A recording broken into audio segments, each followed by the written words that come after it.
Yeah. Okay, we are on. Hello, Danny Boy. Happy Turkey Day to you as well. We are doing the slaughtering. We took off last week. The GF got the COVID-19, and then we had it was a huge giant mess. So we took off last week, but we are back at it. We've got a lot of 2021 submissions. I probably won't get through all of them today. But there are many submissions from the recent Pony Sidon album which are not yet available on YouTube, and they only have like Bandcamp links. So I would like to leave them for next streams. Maybe in a week or two there will be a YouTube release for them. It will be much better to check them out when there's a YouTube link, like something to watch. I gotcha. Maybe lyric video or just a still picture. That still counts. That's still better than just listening on Bandcamp audio only. But we still have a lot of YouTube submissions from not from Pony Sidon, but from Thrasher. He released his new album, and he's dropping all the album tracks as singles right now. Not every day, but we already have plenty, so we might check them out. It says we're having an issue with audio. We're not. I see audio coming through on my end. You can hear me? I can hear you, and it shows that it's going through OBS. That's weird. Gargod said he can't hear you. Hang on, let me. Oh God! Awesome, amazing. Technical difficulties are my favorite. That's the best. Let me pull it up. On the Streamerino. What the hell am I doing? Wait, I can hear myself on the stream. Oh. Okay, well then I don't know what Oh, he says never mind, he's audible now. Okay. Well. Okay, that was weird. All right. Oh, jeez. Wait. Hold on. I forgot to plug my internet cable. Give me just 1 second. Okay. So howdly doodly, every pony. We're doing the slaughtering again. Thanksgiving, the only day it's acceptable to look at female anther turkeys on E621. I almost want to click over to check out to see what anther turkeys on E621 looks like, but I definitely can't be doing that on stream. Oh man. Okay, we're back. Just I'm using the wired internet for the streams because it works better. It's more stable. Turkey. There are only 775 turkey images on E621. Oh my God, and they're spicy. Jesus. Okay. So anyway, J-Doggon said it's the only acceptable day to look at female anthro turkeys on E621. I definitely did that off stream though. So we are doing the slaughtering. Let us check out. Let's go over to that screen. And first up, we have a submission from Madoka. Doxophobia.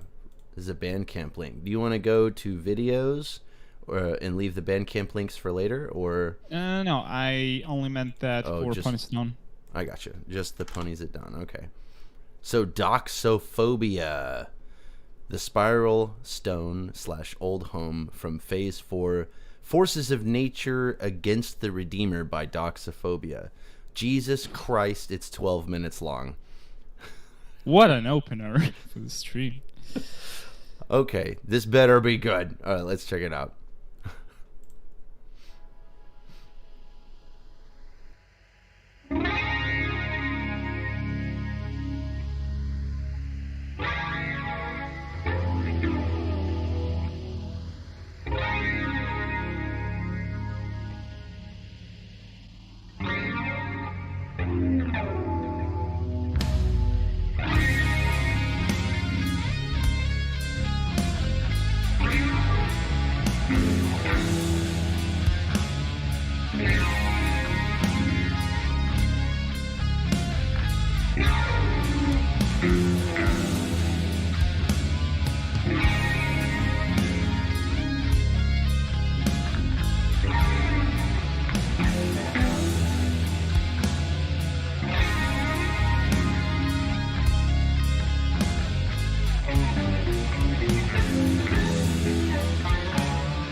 It's.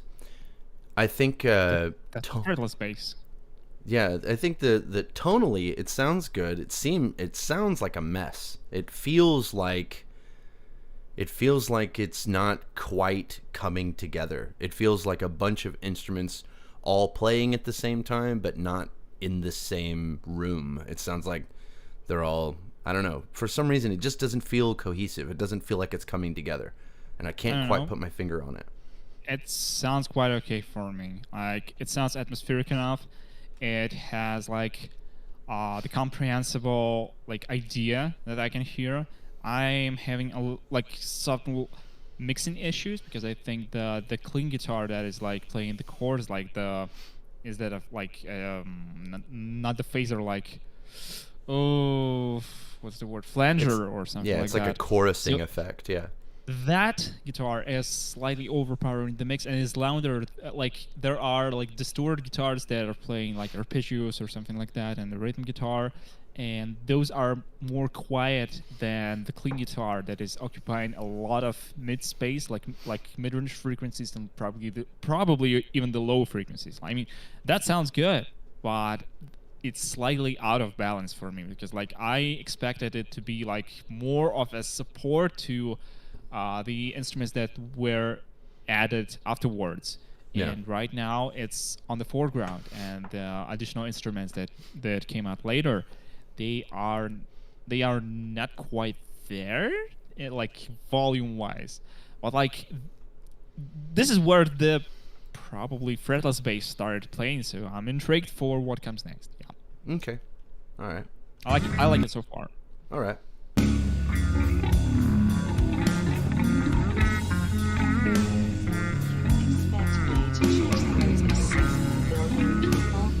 No religion in history has been able to pull that off. Not Allah or Buddha or Christ. But you'd like me to do that in your name? So, what? You can feel really good about yourself? Have her test me, I can test you.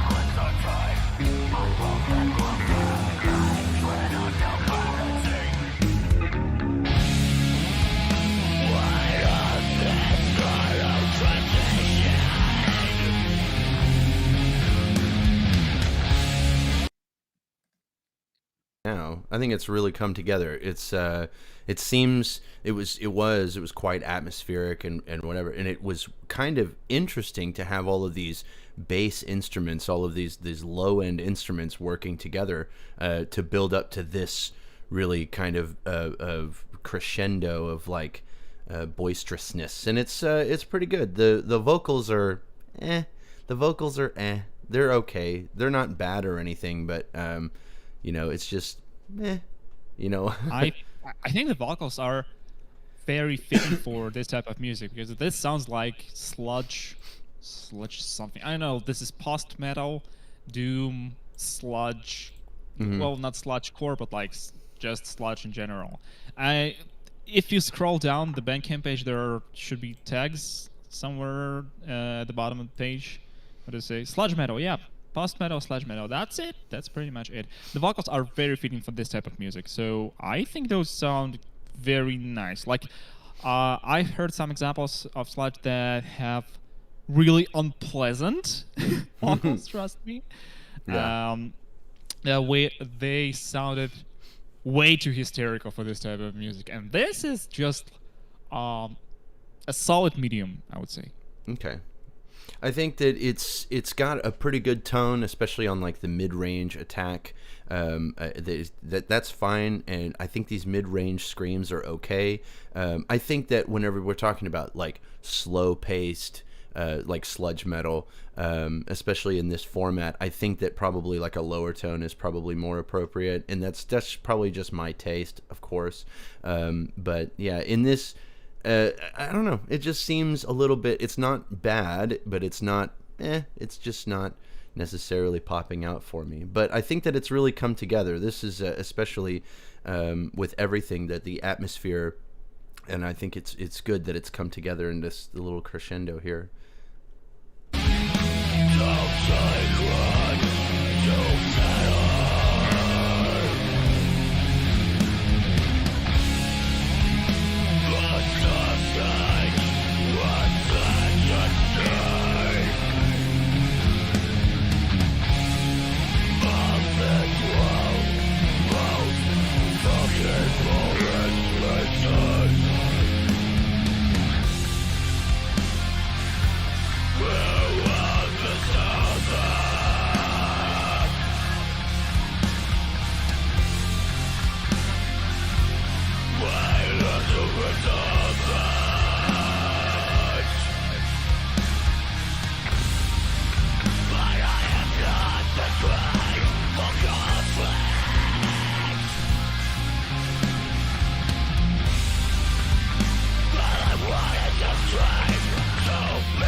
I really do think that the accuracy in recording the instruments is just a little bit too discordant. It doesn't come together as accurately as I would hope. It just seems to all kind of like follow a general tempo, but it seems like all the instruments are just barely not quite there. It's They're not rushing punctual. a little bit. Yeah, there's some instruments that are rushing a little, and some that are not. But that's a very tricky thing when you do music in slower tempo. Like if you do incredibly slow stuff like sludge metal or like doom or funeral doom or whatever, like the slower you get, the accuracy that you need to play it with must be like 1,000 times more precise than when you play like very fast. Because like if you play at like 300 BPM, it might be a little bit easier to just merge everything like together and like make everything sound too fast that no one would ever care about the timing. And when you play extremely slow, like if you're 1/32nd note behind in 300 BPM, that's one thing. But if you're 1/32nd note behind in 30 BPM, that's a huge difference. Right, it drags. It's like a huge drag, and I feel like some of the instruments are either rushing like a little bit. Right, yeah, exactly. They are well in comparison to the drums. Like if you take the drums as a solid basis, and everything is upon the drums, like playing upon the drums, that means everything else is rushing. Yeah. Yeah. So, yeah, I gotcha. But so far so good. The bass, the fretless bass verse. Let's call it a verse because like this is the repeating the same leitmotif from earlier. Is back now. Probably I think the structure will go that way. That we'll hear the increasing volume and the addition of vocals, and then we'll just hit with another chorus, but we'll see. We're only like 4 minutes in, and there may be some surprises in here. I know like sludge metal is not about surprising listeners with progressiveness and different structures and everything else, but who knows? It's just it's just a very slow song. Like everything can happen. Plus, it's probably an underrated underground band or project because Majaka sent it and it's copyright free and like whatever. Right. So who knows? Independent artists tend to go to come up with craziest music things. Right. All right.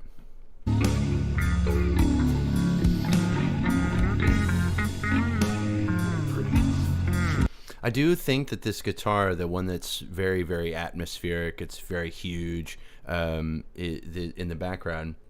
Let's see here. Watching all these streams, I realize how much Slaughter says I gotcha. Yeah. Well, I mean, I'm trying to gotcha. I'm trying to say I understand. I totally get what he's saying. Anyway, as I was saying, I like this lower tone, sort of like a clean guitar. I don't even know if it's like a bass or something, but it is a clean guitar. It's probably very low tuned because sludge and doom metal tend to have like incredibly low tuned guitars up to like F sharp or G. I don't know, whatever. This might be just a clean guitar, but it's an 8 or 9 string guitar. I assume so because the bass solo, it does not sound like a bassy instrument. Right. And the clean guitars, they are occupying the role of the bass guitar here. So they are just switching the roles here. And the clean guitars are playing incredibly low, but they are still having that clean guitar, clean electric guitar tone, not the bass tone itself. Yeah. And it's a really interesting contrast. I think that's a pretty cool thing that this fretless bass seems to be occupying the midtones more than the electric guitars are, and so then you have this bass playing this sort of quasi solo in the middle, and that's pretty neat. I think it's pretty cool. Sometimes I wish I could be pretty like that. Wish you were a girl. Sometimes I think I might have been better at it.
Okay, we've done something. There's like a time signature change or something that's gone on, and it feels. They added the swing feel. It's like first it was like even 8s or even 16s, so like do, and now it's just like do. It's like shuffle or like swingy feel, you know? Yeah.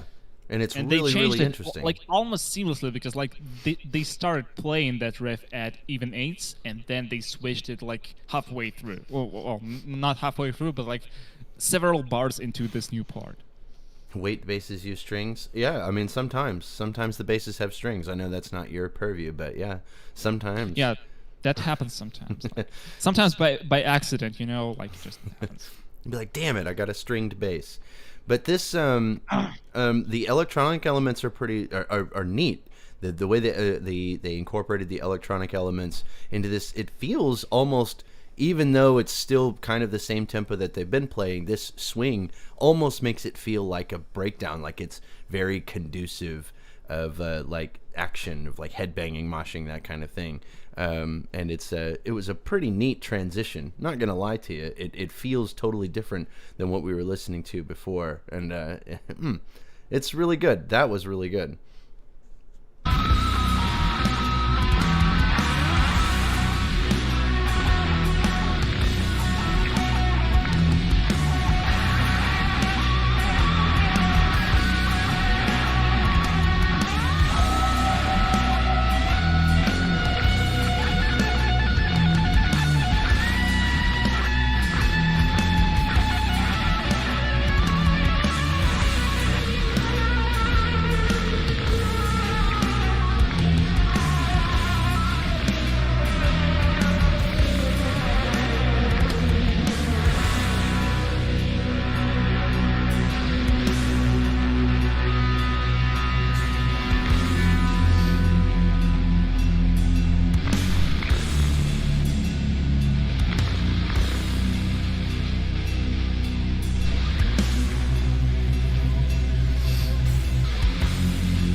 Those vocals right there, those are more my speed. Those are the types of things that I was expecting to hear.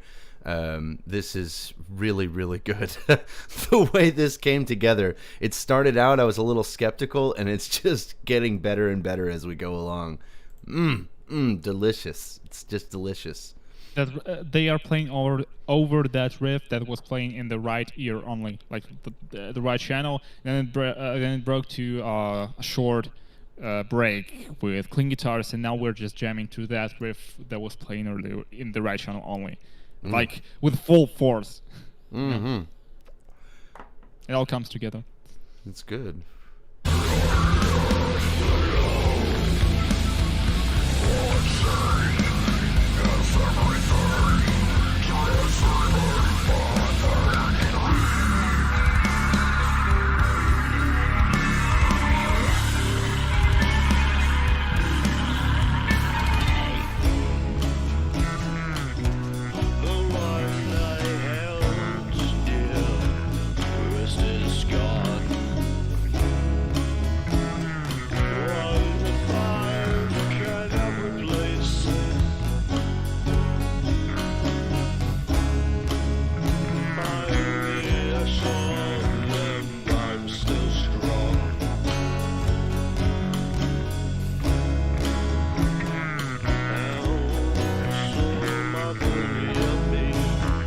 Excuse me.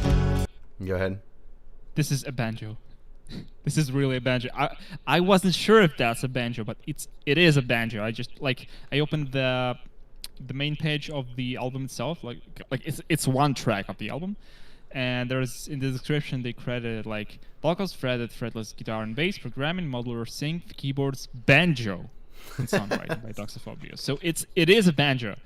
I'm just confused that it's straight up in the center, like in the mid channel, like with everything else. It's not double tracked. It sucks. Like, you have to double track your banjo. You can't just play banjo like that. It sucks. It's against the law. Double track your banjo. Please. The more you know. I didn't know. If I were to record banjo, I would assume that's one of those instruments that you single track just like a bass guitar. No, I'm like fooling around, but like I would honestly, if I could, I would just double track everything.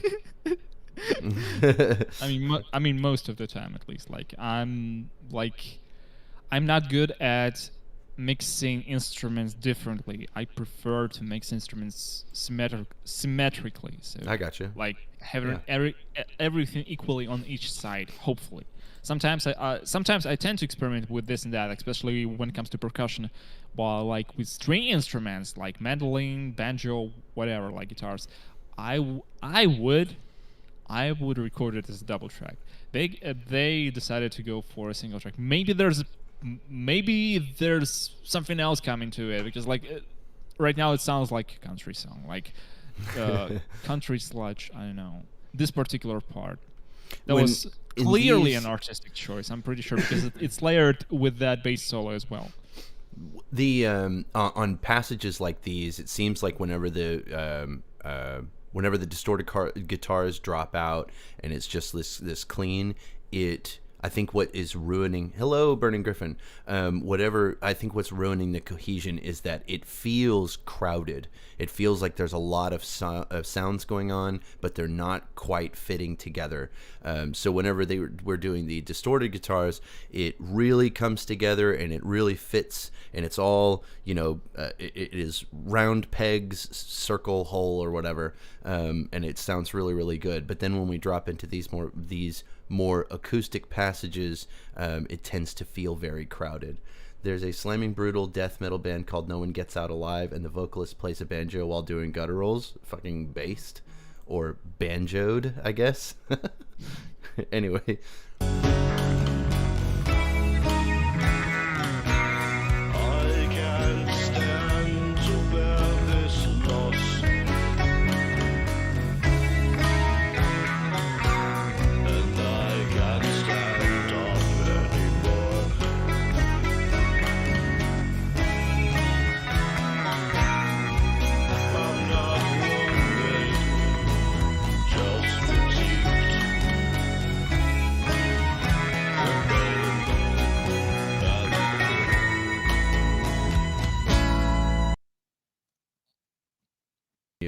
All of the instruments sound good, like they're all tonally good. I don't think that I would change anything about the sounds of it, but the composition, for some reason, seems to be just crowded. It feels very crowded. These passages, I don't know. I just don't. I'm not about them for some reason. Like the violin or viola or whatever that instrument was, there's a lot going on, but I don't think that there's enough cohesion among them.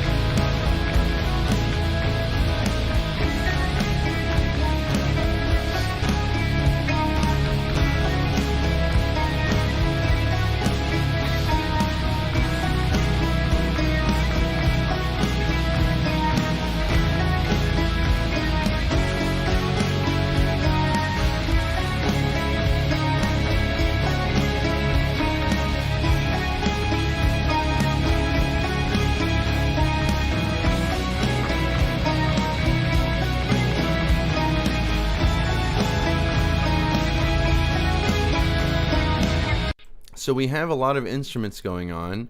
I think that's the banjo. There's some kind of weird little synth instrument, it sounded like, and then we've got the violin and everything. But the distorted guitars are playing, and the distorted guitars seem to be the glue that holds the entire composition together. Because whenever the distorted guitars drop out, it feels crowded. This feels great. I like this part. I didn't like the passage before this one, though. The lead-in, that is.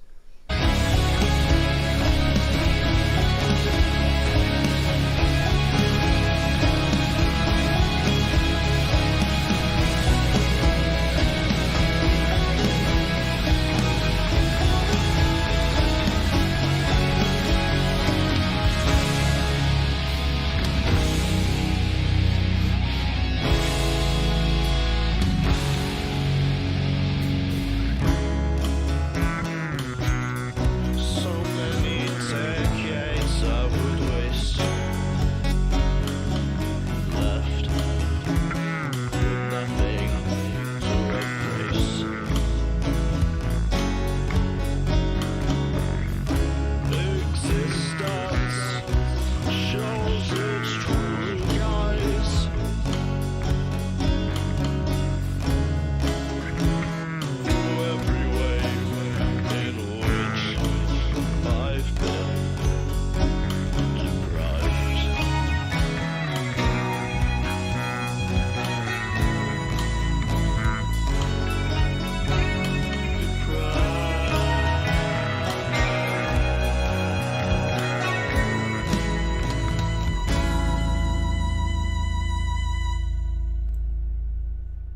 was a very weird, discordant final note, but okay. Probably very low tuned and slightly out of tune. I don't know. I think overall it sounded okay. I think that there was some very cool passages, definitely. Burning Gryphon, you can drop links in stream text and I will get them. Just tag me. Anyway, yeah, I think that it's overall, I think it sounded okay. I don't think that there was any like major problems with it. It was definitely worth a listen. That was quite a journey. Yeah. And I enjoyed the fretless bass tone like a lot. Just like, you know, I have this like preference. Let's call it a preference over the fretless bass noise when the strings hit the fretboard when you're just playing with really high attack, like, and the strings are ringing off the fretboard instead of ringing off the frets, and that particular sound is much better in my opinion than the ringing like of the strings, because the ringing fretboard on a fretless bass, it just hits different, you know. It sounds crunchy, and when it's the low tuned bass, the whole bass tone is just crunchy, and it feels like it's overpowering the mix and almost clipping or something like that. But it's just soft and not sharp crunchiness of the mix. I don't know. I don't know how to describe this, but like this just feels incredible. This just feels incredible. No, I got you. Yeah. That's one thing about the fretless basses in heavy music, because like when you adapt your music to include the fretless bass instead of a regular fretted bass, it just changes everything about the mix. It just hits different. And I'm not talking about the solos, but like when the bass guitar plays what the bass is supposed to play in heavy metal music, like doubling the guitars or coming along with the drums, but like when you play those low notes on the thicker strings, it just hits different. It just feels so much better. It's satisfying, delicious. Can't have enough appreciation for fretless basses, you know. Yeah, I mean, well, I think that it's generally established that a fretless bass is almost superior in every single situation. I don't think that there's a way you can get around that. I just don't have the skill to play a fretless bass because I don't know like where the notes are and shit like that. It's always very confusing to me. But no then again, frets, no limits. Yeah, that's true. That is true. Okay, so Burning Gryphon was talking about. He said, "What the hell at YouTube? Mine and Stealing Shade's music video gets a copyright claim instantly, and then an appeal gets rejected, knowing only the fact that it's a parody song. They're fair use. Your song is still up, unless it's muted. Is it muted? Nope, it's still on.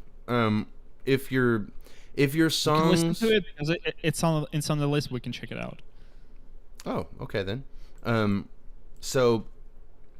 Whenever you make a song that is a parody of another song, even though it's an original composition, if it follows the melody or like structure or whatever, if it follows it close enough, then you get like a demonetization type of thing. It's obviously still up, and they haven't like given you a copyright strike, or else they would have made you delete the video. eProofs says that it's copyright free. Oh well. If it follows a structure that is similar to the original, if you get it close enough, then you'll get demonetized for this video. That's really the only thing, and whatever. That's just the nature of working with YouTube. It sucks, but anyway, let's check this one out. This is if I appeal again and it gets rejected, I get a strike, not a claim. Yeah, so I would just leave it. Sometimes whenever you do parodies, you get demonetized, and that's just YouTube for you. Anyway, let's check this one out. This one's Burning Gryphon and Stealing Shades. Are You Gonna Be My Mare? I want to say the original song is Are You Gonna Be My Girl by Jet, which is pretty fucking cool. It's a really good classic song, in my opinion. Anyway, so let's check this one out. Burning Gryphon and Stealing Shades. Go.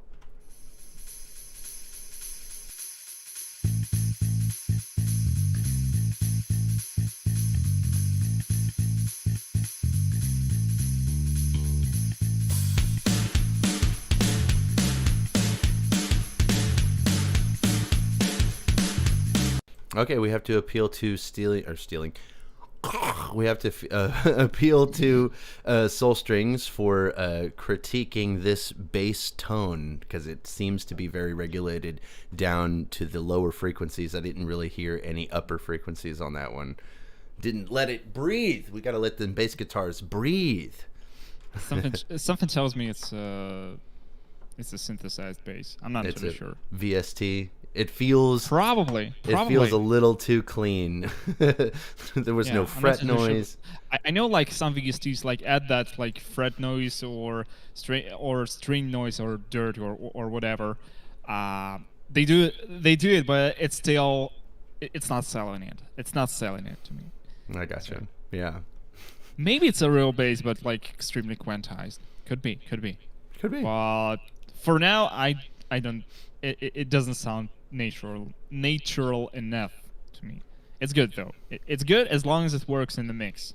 Right. All right. Let's go.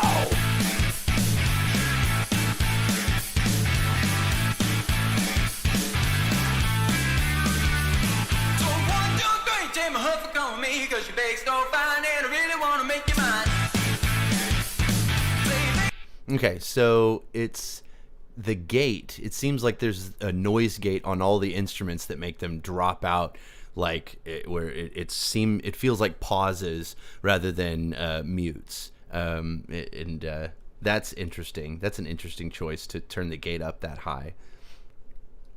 So fine that I really want to make you mine.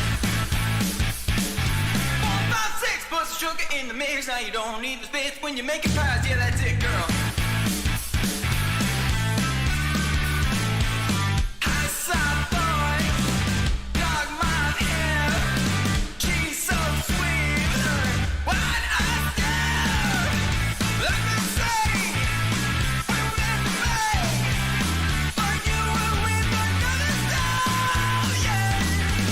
And these vocals are fucking so good, though. Oh my god.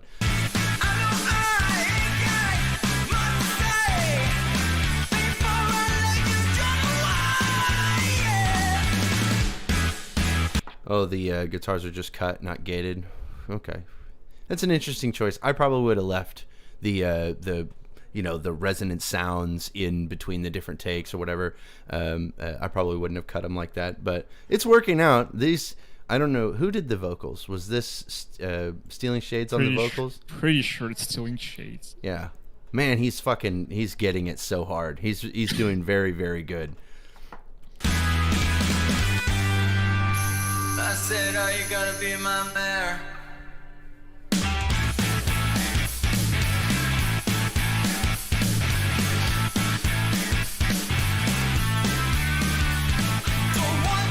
Take my hoof on me, 'cause your bass so fine and I really want to make you mine. Say your bass so fine that I really want to make you mine. 4, 5, 6, put some sugar in the mix. Now you don't need the space with a smile like that, do you?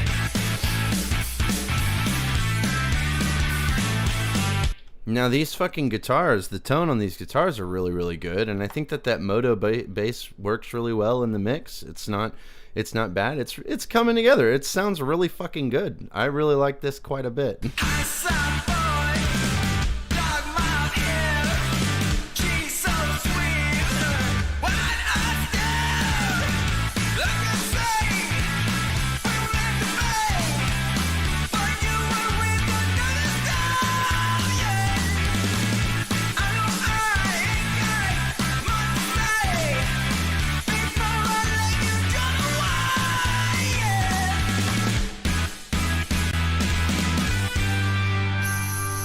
Are you gonna be my mare?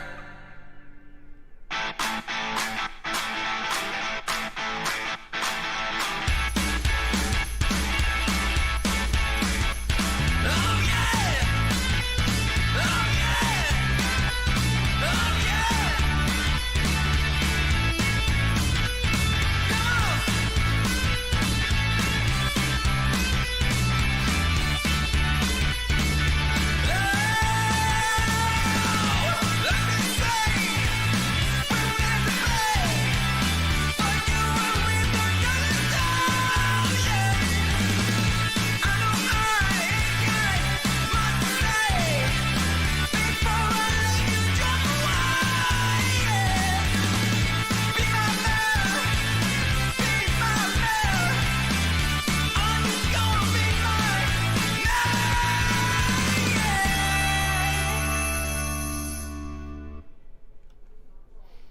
Yeah. It was okay. That was pretty good. Stallion Shades was fucking killing it. He's actually, I mean, just really rocked those vocals really, really well. As for the mix, That was a pretty abrupt ending, though. it's true. It didn't really fade out properly. I probably wouldn't have cut the guitars like that. Some of that resonant sound where it rattles a little and whatever, I think that sounds good. It makes it sound more, what's the word I'm looking for? Makes it sound more natural. It makes it sound like there's actually a person playing it. And this seemed very, trying very hard to be like exactly accurate. And so I'm not so sure I'm about them cut guitars, but for the most part, I think tonally it was okay, and it was good. It was okay. It was a good time, that was for sure. It's very fun. It was a fun track for sure. But that was. I'm go not ahead. familiar with the original, by the way, so I cannot compare it to like the original. I like the way he processed the vocals to make it sound like it's I don't know, some Elvis Presley vibes. It's like far as- slightly distorted and has that rock and roll dance vibe, you know. Mm-hmm. That is, in the original song, Jet was like, it's kind of like a pop punk band, but they were like really fast paced pop punk, like the Ramones or something, where it was more Rush pop? about being loud than it was about being anything else. Okay. It was just like, it was a really good era for pop punk. I think I want to say late 80s, early 90s, something like that. And then Jet, I'm pretty sure came later. But this is a callback to that era of punk music. It was really good shit. Anywho, Faux Snyder fit right in. We're gonna be listening. We missed one. Oh. Yep. Pink and Mana Party. Okay. For some reason, I was thinking that was Ponies at Dawn, and I did, Okay, so this is that noisecore stuff that we listen to every once in a while. And I think that we listened to it last time, and that this was submitted 3 weeks ago, and I was like, I need a break from this kind of shit. So this is a continuation of the last stream where we listened to this noisecore stuff. Let's check this one out, okay? Neu KatalYst Paradigm from I Left My Protege in Generation 4, 5, 6, 9? Okay. By Pink and Mana Party Crew.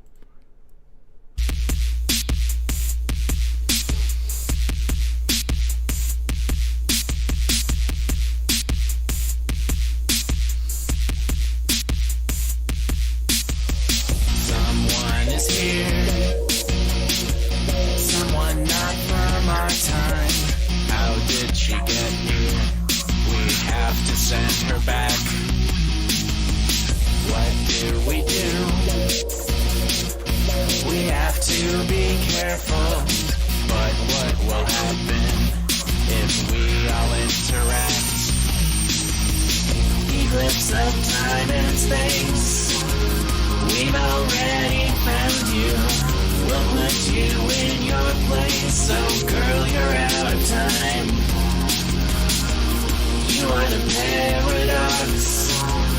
We are the paradigm. Witness the clash. This is much better than last time. The last time we listened to it, I want to say it was very just sheer sonic violence, just noise. And this has a lot more cohesion to it. And it's pretty interesting. It's got a pretty interesting noise. The temporal shadow of generations that no one will recall. You have no chance. There's nothing you can do. So come and find us, and we can end it all. Eclipse of time and space. We've already found you. We'll put you in your place. So girl, you're out of time. Enjoy the paradox. We are the paradox.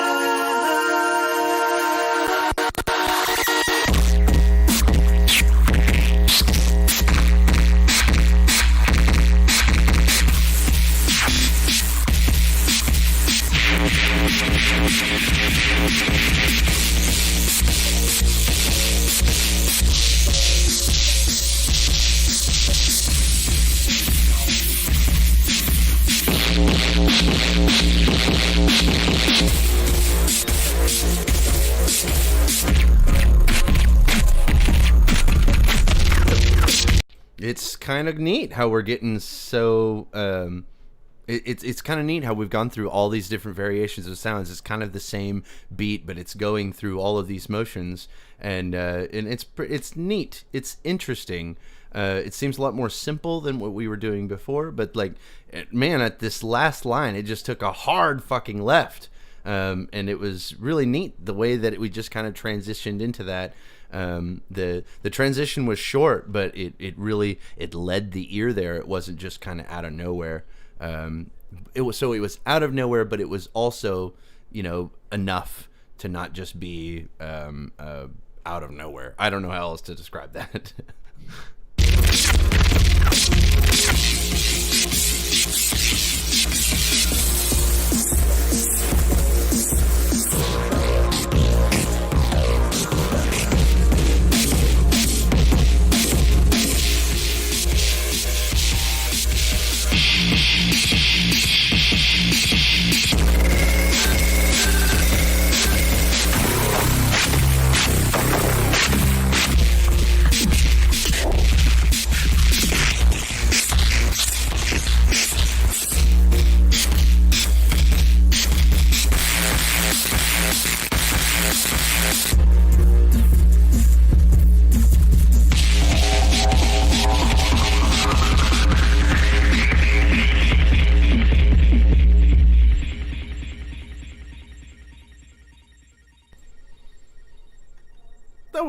That was an interesting track. That was kind of cool. The way we had the contrasting, it was like kind of a battle where we'd have like the softer beat, and then we'd have the and then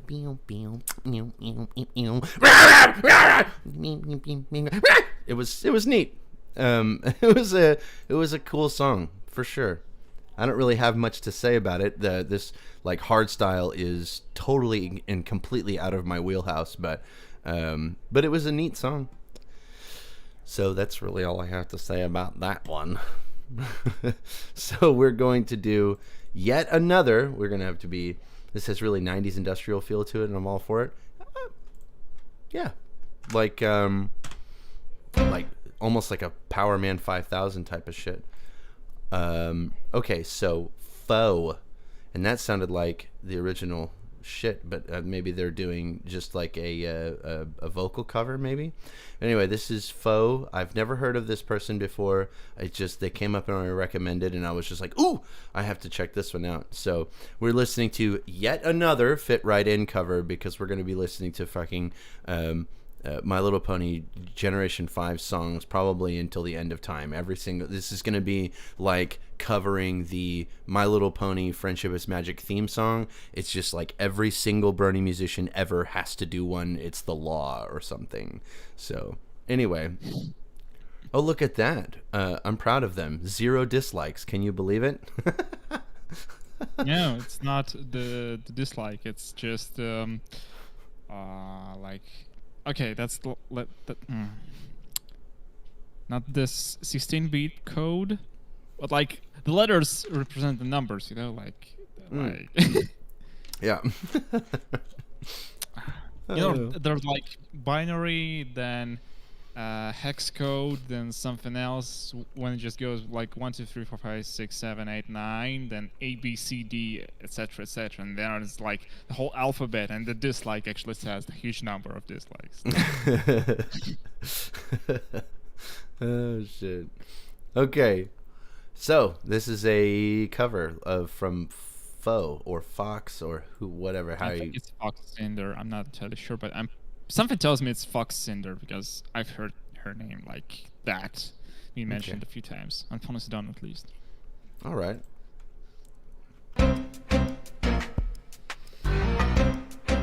Seems to be the instrumental from the OST, I'm pretty sure. I thought our ponies were the pony ladder's bottom rung. I heard that Pegasi were brutes you'd hate to be among. You smell like fishes. You're vicious. I bet you eat your young. Meet any one of you, the thing to do is run away. But although I know we're all a bunch of different breeds, take away our wisdom horns and we're just frightened seeds. So let's put aside our differences, cause what we need's a win. Whoa, whoa. Come on, rip out all the pages of your history books. Just because we're undercover doesn't mean we're crooks. When we walk you through the crowd and give you a brand new look, so spin. You're gonna fit right in. What the hell are we doing? You're gonna fit right in. It's never gonna work. They taught us unicorns were super scary maniacs with horns. Oh no. The contrast in skill is quite unfortunate. Like razors and tongues like tasers and teeth like tacks. They take your hooves and then they grind them into midnight snacks. The basic gist of it is unicorns are not okay. Look, I know we're risking everything for this endeavor. Okay, I don't mean to be like this, but they're getting worse. I just feel like they're getting worse. I feel like we started out with a very strong singer, and then it was like a not so strong singer, and now it's just getting worse. I think Regurgitation of Shit's cover is the best one so far. I mean, that's objectively the case, so I didn't feel like it needed to be said. But look at us, we're brave and strong and we're like clever. We're running out of options and we're desperate to be. I'm getting like 1 o'clock in the morning karaoke bar vibes from this. What is projection? Fuck you. You're gonna fit right in. You say so. You're gonna fit right in. I know you will. Now watch and learn. This is how a unicorn walks. They sound like they're trying not to wake up mom and dad. It feels like, especially in these later ones, this first vocalist was okay. I don't know who that is. It's not labeled. But this first vocalist was really, really good. And then these other vocalists are not quite getting there. This is how a unicorn talks. This is how a unicorn hoops. This is how a unicorn hoops. Oh, geez, stop. This is how a unicorn struts. Oh, watch you shake a unicorn butts. Now you're in the unicorn now. Soon you'll be a unicorn pro. Ooh, a unicorn horn makes a unicorn stride. It's the morehead on your forehead, it's the source of your pride. Every unicorn is born as one, a horn that's unique. So what them up as we speak, you were looking très magnifique. And with those rocks in our pocket to reap the reward, and Rex will be flawed, we're striking your chord, our magic restored. Maybe all of history has lost its heart, but if we can... Remember what we were saying about child choruses? Or child choirs? Don't bring this up. Don't bring this up, please. This sounds better. No, don't convince me. It sounds like a child choir. Because this sounds 1,000 times better. Trust me. You haven't heard those Soviet kids singing communist songs. You haven't heard that shit. I've heard that a lot during the last few days. I had enough of that shit. This sounds so much better. Don't even start comparing these two things, please. You're right. I beg you. It is better than hearing a bunch of second graders being like, Santa Claus is coming to town. Which is tis the season, and I'm gonna have to put up with that very, very soon. And I have to be like, oh, you're so good, yay! These vocals ain't it, Chief? Yeah, it's okay. The rap part was kind of neat. I will give you an olive branch there. The rap part, that person did very good for a Brit. But anyway. To find if we should play our part. If we fail, we'll go to prison. But if not, we'll start to grade. No. But it's weird. The Hitch vocalist was not very good during the verse, and then he nailed this part really good, so I don't know what happened there. So let's begin. We're gonna fit right in. This is how a unicorn walks. This is how a unicorn talks. Now you're looking unicorn strong.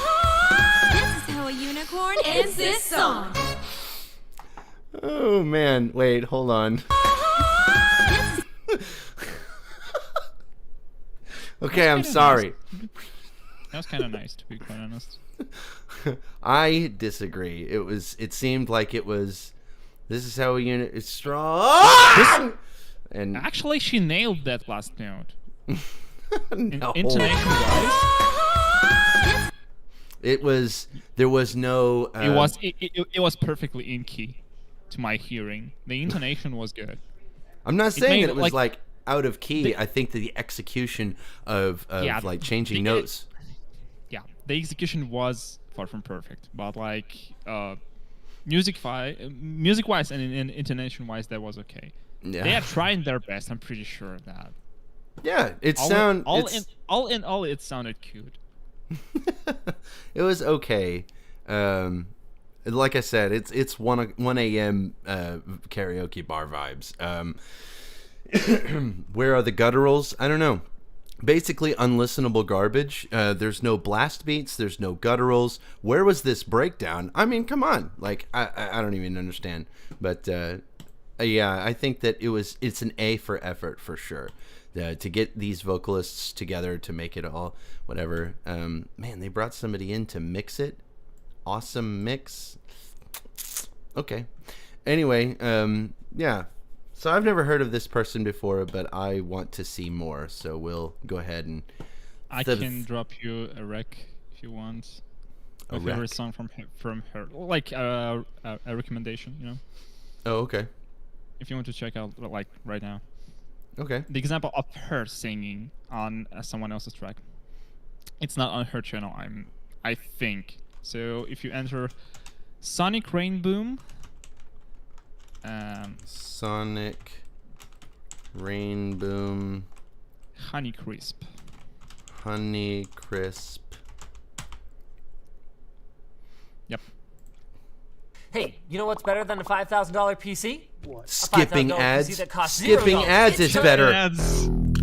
All right.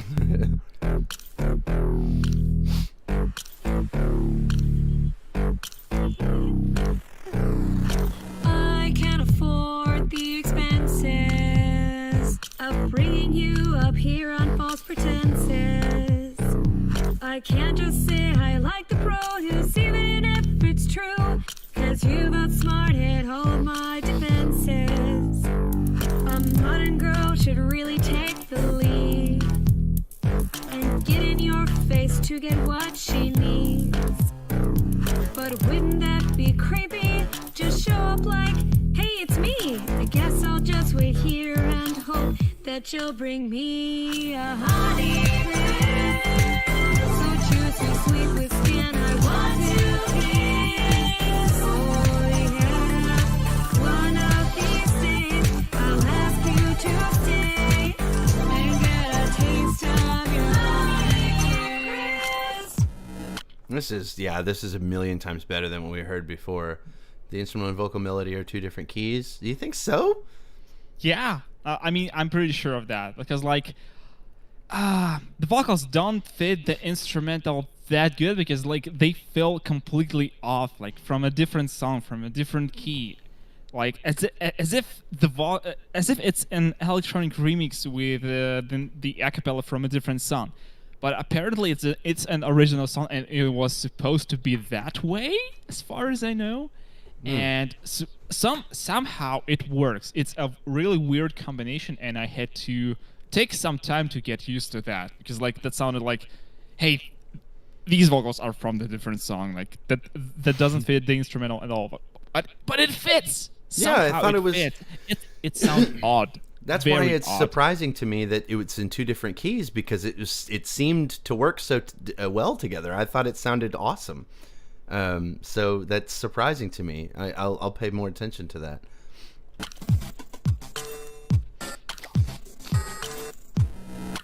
What do the kids call this? Glitch hop? I don't know.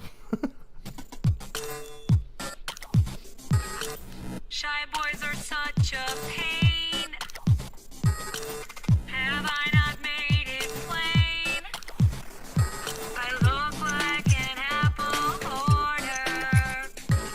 You know it's all I order. At this point, nothing else will quench my thirst. I need some apple cider with dessert.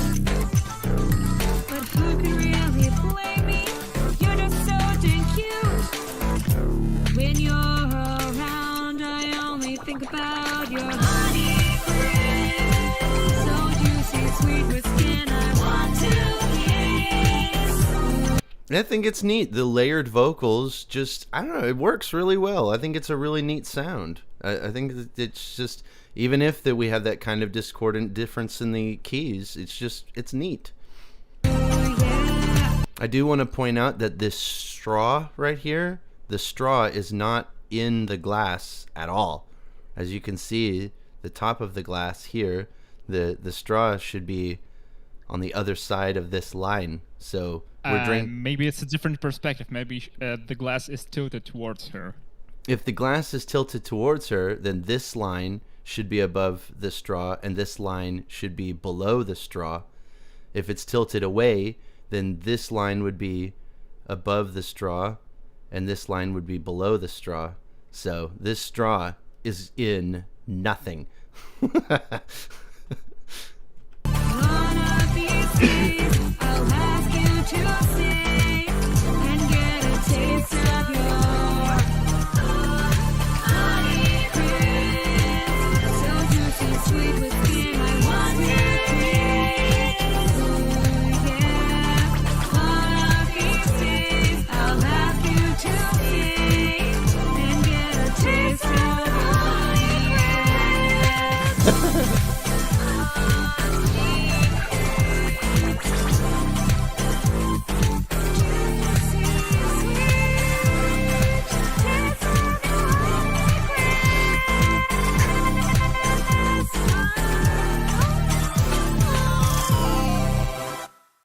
Writing's not that easy. Jeez, that ending was very abrupt. But yeah, it was okay. It was a pretty neat thing, and I hope somebody did get fired for that blunder. This artist should never work in Hollywood ever again.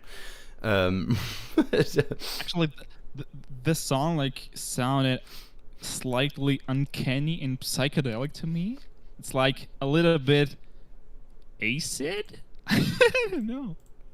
No, I get what you're saying. It's kind of like it's sometimes with the electronic effects and how the vocals and the instrumental are in different keys and yet work together somehow. Like that gives that psychedelic vibe and gives that like a trippy feel. I don't know. It's interesting. It's interesting. I don't know how it does have kind of an acid rock feel. It does. It like if Indigata DeVito had like an electronic project, then I understand what you're saying for sure. I cannot remember this horse's name. Sugar Bell? That's it. Sugar Bell. That's right. This is the second Sugar Bell song we've listened to, I think. Sugar Bell stream when? All right, so Steely Hooves. We haven't covered Stealing Hooves. I said Stealing Hooves. Stealing Hooves. That would be a great collab. Yeah, Stealing Hooves. They grind them into midnight snacks, I hear. But the Magic Mayonnaise, Bing Bong, from Steely Hooves. I haven't covered a Steely Hooves song in a really long time. I think the last time I talked about him was like a year ago, and I'm pretty sure that might have been the last track that he did. Nope, he did other one. No, that is where it was more than a year ago. Holy crap! Equestrian Apology Tour 4 years ago. Nope. Rampage was the last one I listened to. I'm pretty sure that was 4 freaking years ago. Okay, so he's back after a 2-year hiatus, it seems. So we're gonna be checking out Magic Mayonnaise, Bing Bong, Bing Bong. Yes. Do you hear it? That's what she said. That's what she said.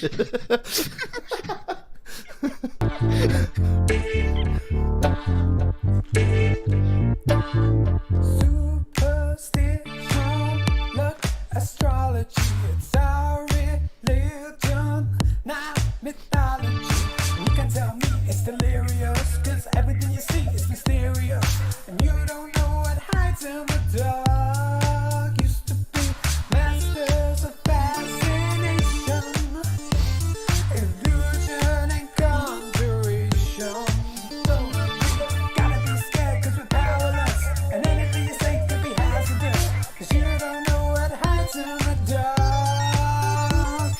He says ping pong in chat. The electronics that are arpeggiating in the background do have a bing bong reverb going on. That's pretty neat. It's just, this is right here. I don't know if you've ever heard Steely Hooves before, but this is like a million. This is miles and miles ahead of anything he's ever done before. Already in these 44 seconds, he's really come a long way. This is fucking phenomenal.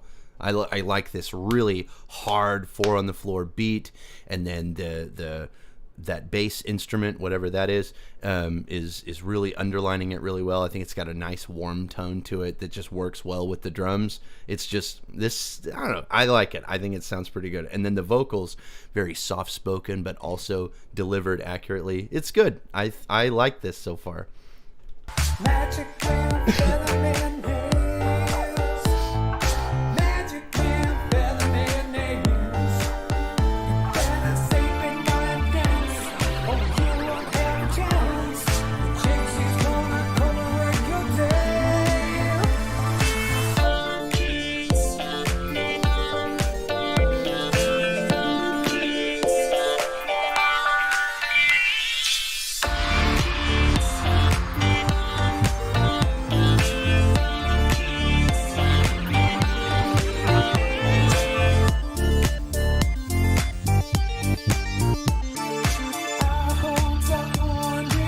That was cool that through the chorus we had that sort of ducking effect with the bass guitar. It really hammered home, made it sound a lot louder and a lot more boisterous throughout.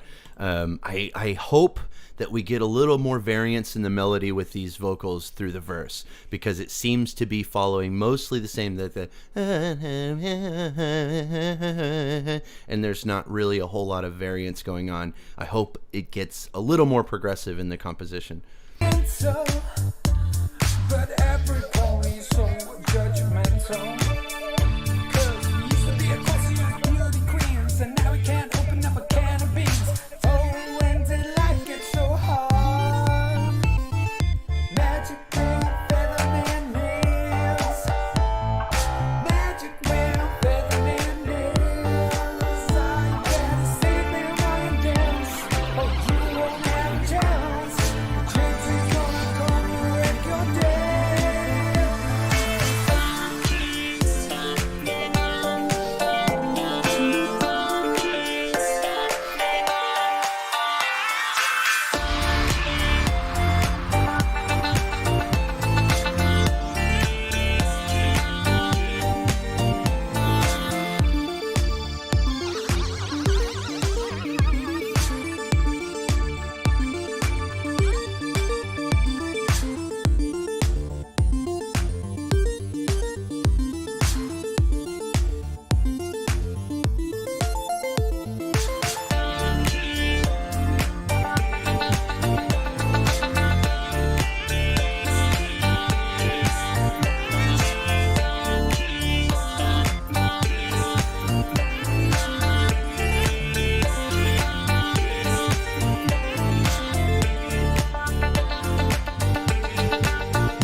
Okay, we need to get the memers in chat to do the thing. Remember that Vine, the guy that used to do those videos where he would be like, where he would take a viral video like, POP, hold it down. And he'd be like, hold it down, roll it down, roll it, and all that shit. Or, surprise, motherfucker, some fries, motherfucker, all rise, motherfucker. We need to do that with the, what's it called? The bing bong, you know? Bing bong, ping pong, ding dong, King Kong. This is actually fun. Kind of makes me think of Daft Punk. It does have a Daft Punk feel. It really does. I don't know. I think it sounds pretty cool.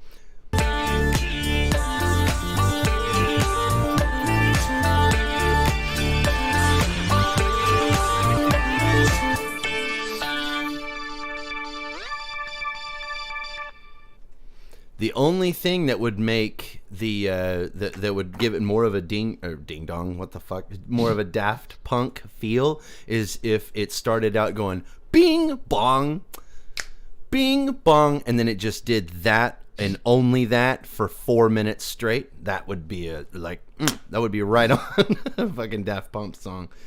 Darius bing, Benson. I'm a bong. I said, bing, bing, I'm a bong. Yes. It was good. I liked this quite a bit. I'm glad that I'm subscribed. I'll give him a like. Because this was good. This was a good comeback. And I hope he sticks around. Because this is way, way, way, way, way good. Anyway. So that was Steely Hooves. Stealing Hooves. Magic Mayonnaise. Bing bong, bing bong, bing bong. All right.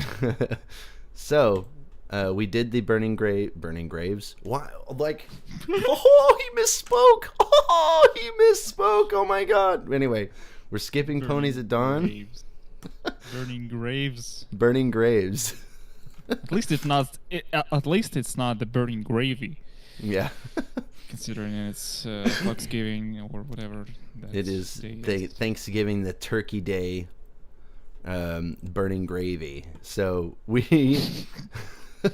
so we're on Hiveminds, The Impact. Have we done these people before? Yep.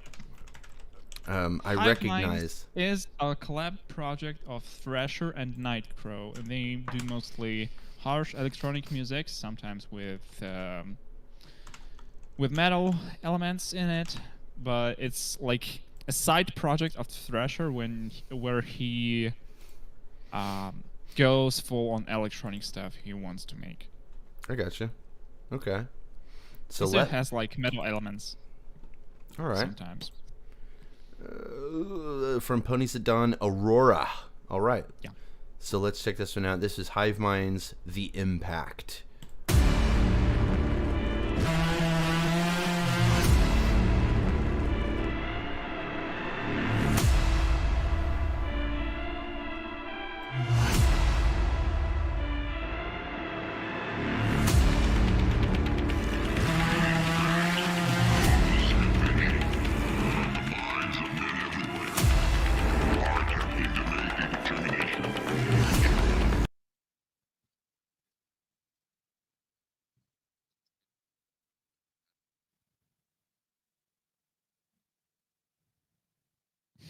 Oh, no.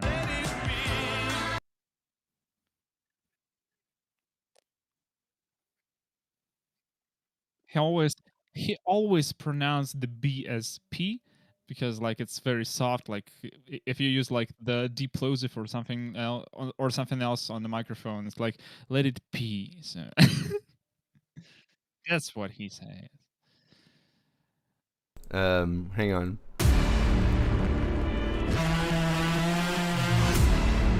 Yes.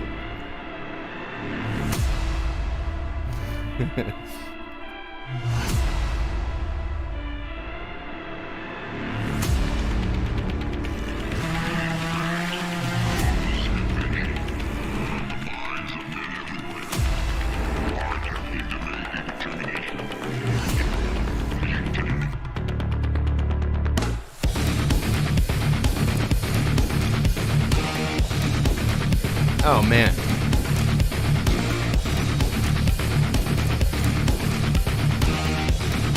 Oh god, that's sexy. That's fucking awesome. That super heavy driving and the beat. microphone you forgot to turn on. Okay, my mic is on now. But yeah, dude, it's fucking hot. That is awesome. That super driving beat with the palm mutes. It's fucking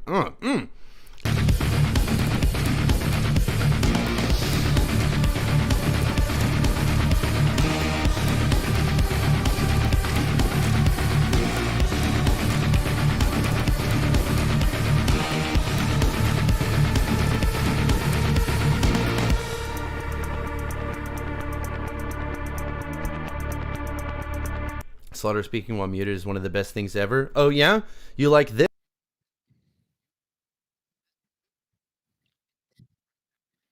You liked that. Okay. How can you say such things about Gargod? True. I love you, Gargod.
so atmospheric yet driving at the same time, and it's very God, it's targeted yet it's also wide and huge.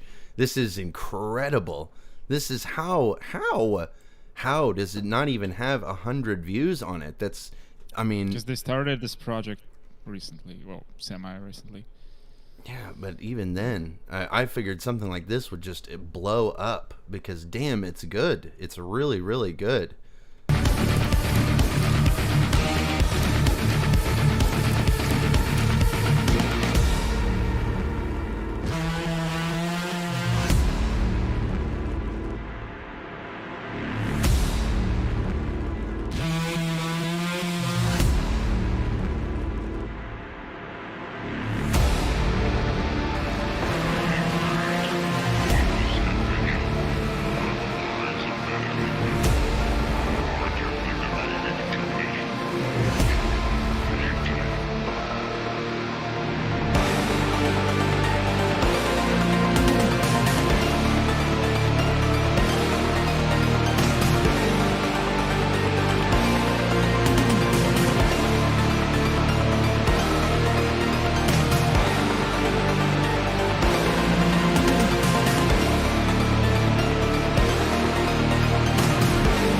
I love those very 80s type of feel, the Tom VSTs that are like do do do do.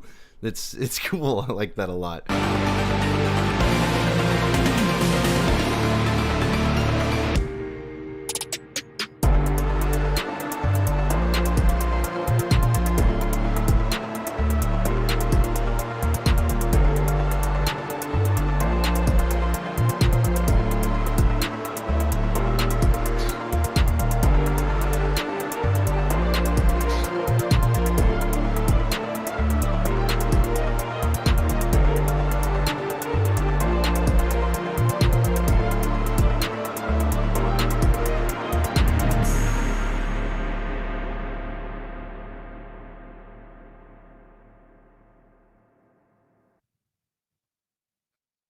That was pretty good. That was fucking excellent. That is, I'm gonna have to save that. Best of the best. Yeah. That was good shit right there. I don't really know if I have anything else to say about that one that I didn't already say, but geez. Can you give it a like? I probably should. I probably should give it a like. So yeah, that was good. If you give it a dislike, no one will ever know. No one will know. Clandestinely dislike. From now on, no one will ever know.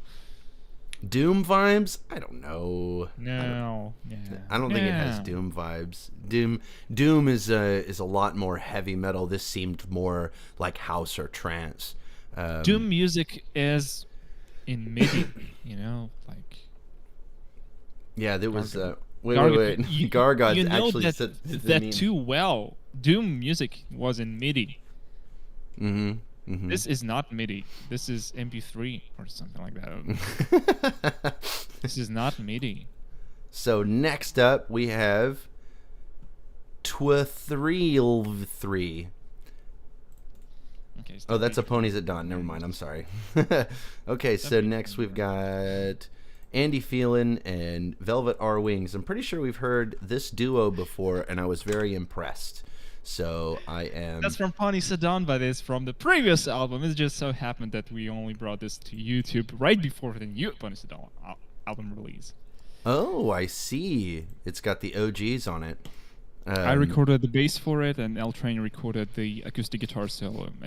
It's a short guitar solo, but still counts as a contribution to a collab. I gotcha. I actually don't remember. It's if in anyone Ukrainian, said by the way. Oh. In case you ask, like I'm saying this in advance. Like, once you notice the Cyrillic letters on the screen in the lyric video, you might ask, like, what kind of Slavic language that is? And it's Ukrainian. All right, Andy Feelin, Velvet R. Wait, Andy Feelin. That was on a. Oh my God. That was a Forever Free Brony collab, I think, that we listened to the last time, but we heard Andy Feelin. Nope. No? Okay. Well, then I don't know what I'm talking about. An L tren. Okay. So, let's do it.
Trends, good. I do appreciate the English translation on this screen, because I have no I don't even these letters are not, they're against God. They are not human.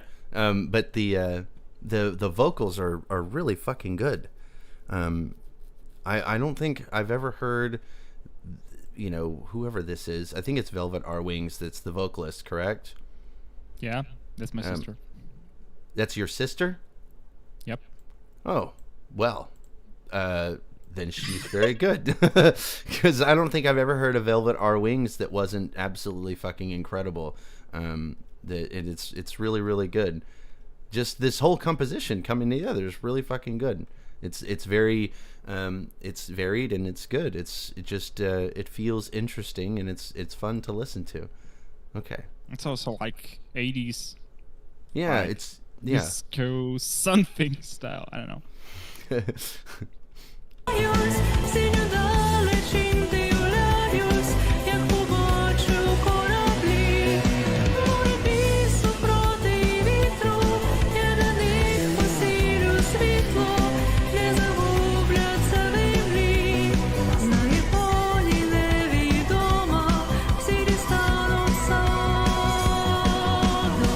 I do like how the drums are basically doing a 4 on the floor type of thing, just keeping the beat. But then also you've got the cymbals in the background that are really dancing around, that are keeping things interesting. And I like that a lot, where the drums are staying in the pocket, but they're also, out there and being interesting. That's cool shit.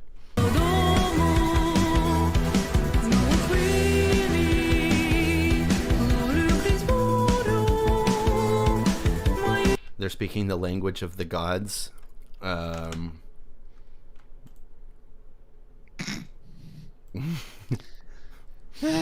Нихуя не понял.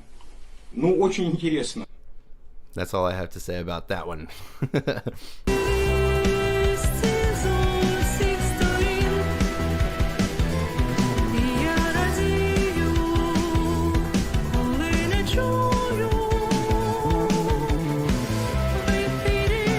This bass guitar is not fucking around though.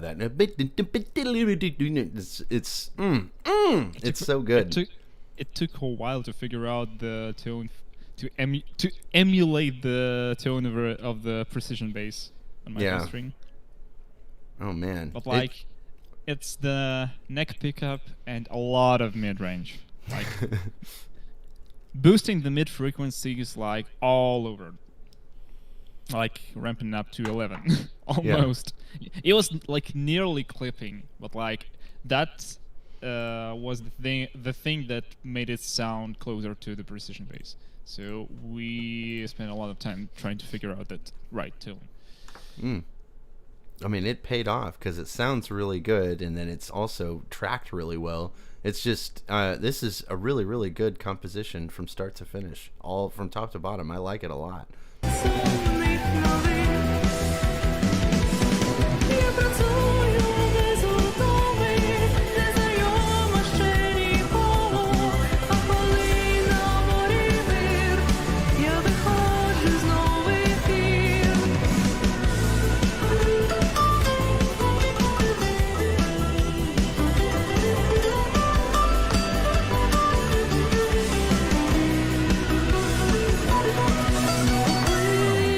I do appreciate because like my instinct would be since it's kind of fast and heavy in the composition. It feels fast and heavy, so the instinct is to go for a distorted guitar. But the acoustic solo sounded really, really good, and it fit perfectly. So I really, really appreciate that for sure.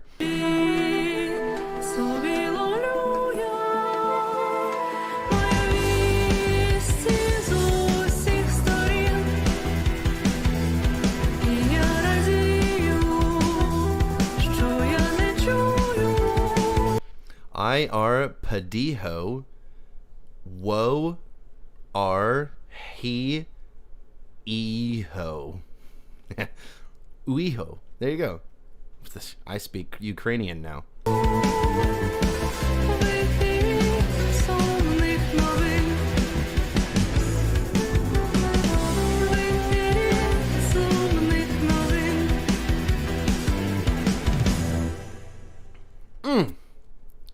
Oh yes, we've heard this one. But yeah, that's pretty good.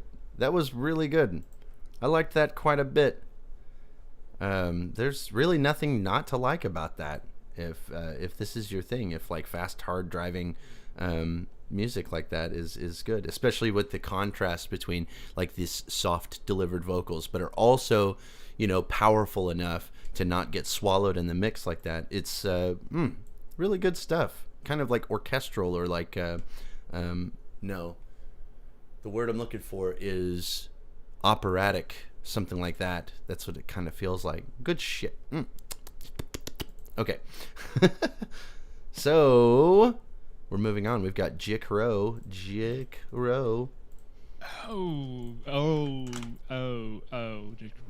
Jikro song from the recent Pony Sedan. Remember the guitarist he used in one of his previous songs, Shalev? Well, he's back, and Yoed recorded I think that's the cello and violin solo. Michael Gildner, I think that's how it's pronounced. He did the vocals. So basically, Jik commissioned another bunch of session musicians. It's a great song, but it's ruined by the mixing. Oh, is it?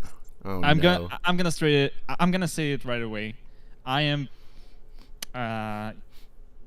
extremely disappointed by the mixing. I think that we had the same problem last time with Jikro, where all the instruments and the tones were really, really well done. It's just that mixing them together, the composition didn't come together correctly. He's learning how to make metal songs, and he's doing it slowly.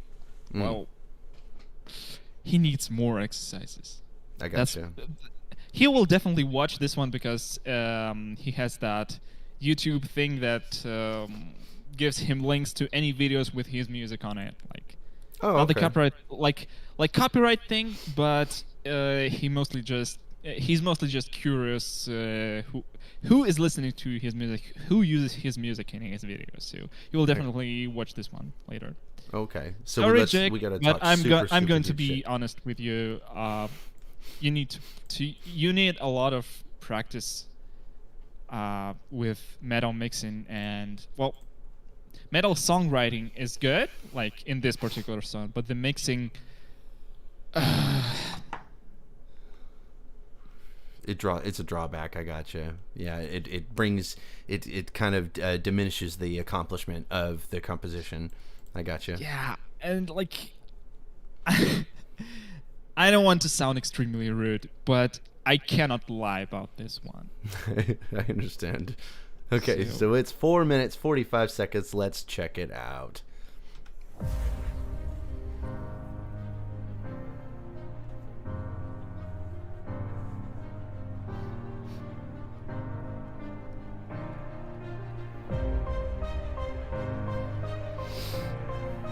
We got some cool art so far, though. Kind of like comic book-like, cel-shaded.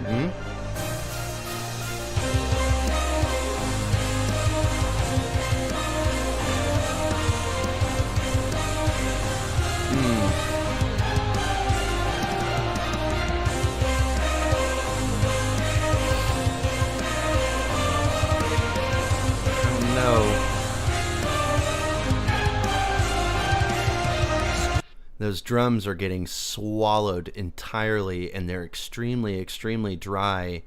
I don't think they're cutting through the mix very well. And Leaves in the dark, looming shadows stalk the night. Can you hear the bells so from afar?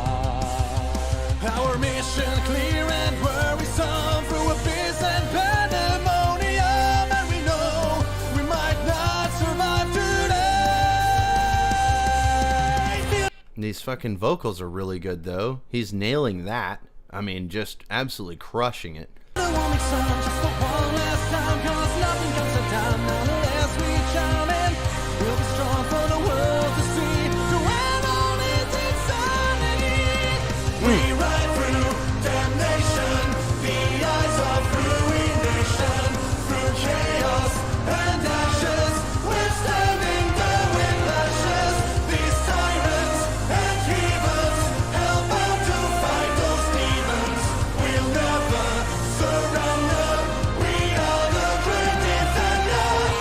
I think it's great so far. Honestly, I think it's great. I think that the only thing that doesn't fit is the drums. If we were to literally, I think just muting the drums would make this a 10 out of 10 track, because the drums don't fit. They're getting swallowed too much. The rest of the track is very huge, boisterous, orchestral, and it works very well. I think that the drums are an addition that's trying to make it like symphonic metal. It's trying really hard to be that, but I don't think that it really fits there. I think it could have worked more as just a straight up like orchestral track. It's phenomenal so far. All of the performances are great, but there's just that one element. The drums are just not quite fitting in with the rest.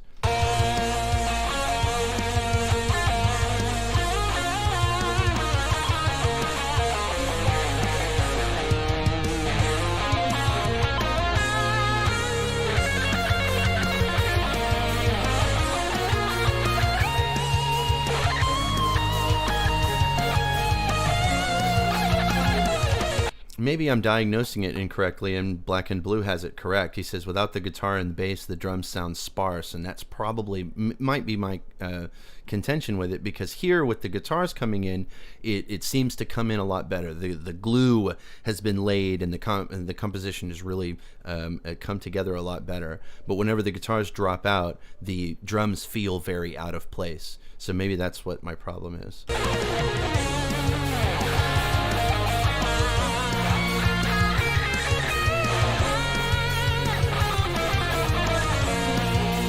There's a rhythm guitar in the right channel. I can hear it, but it's very quiet. It's getting swallowed up by everything else.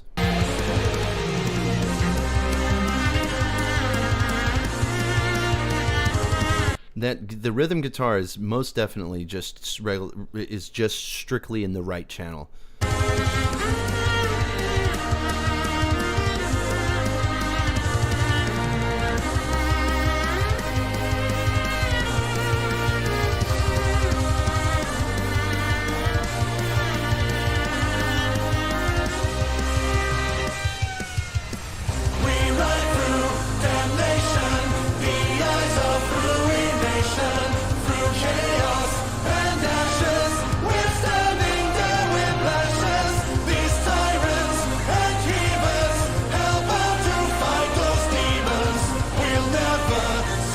I don't hear a guitar here. I don't think there's a guitarist through this chorus. what did I say? I don't think there's a guitar in this chorus. That's what I meant to say.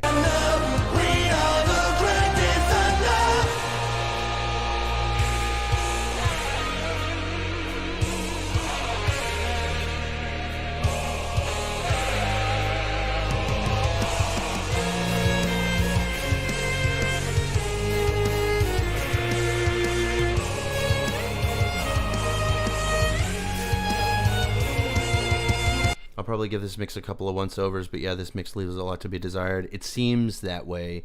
It seems, well, maybe because I could appreciate that if there was like an artistic choice being made where we've prioritized certain instruments or certain elements of the mix in order to, like, you know, put a focus on those things.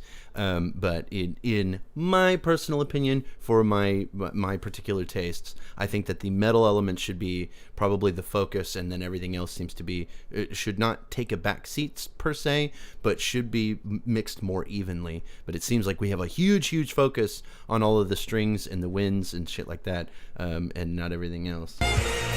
The vocals are way above everything, making everything. Yeah. The vocals are very loud, and so there's those things that I think that are the problem. Is that we have got things that are very loud, and then everything else is really quiet, and it's driving the focus towards certain things. So I could understand an artistic choice that way, but I'm not so sure that it really works when you think about the totality of the composition.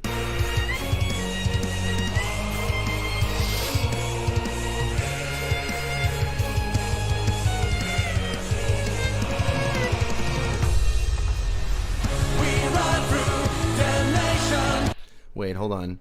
There was a...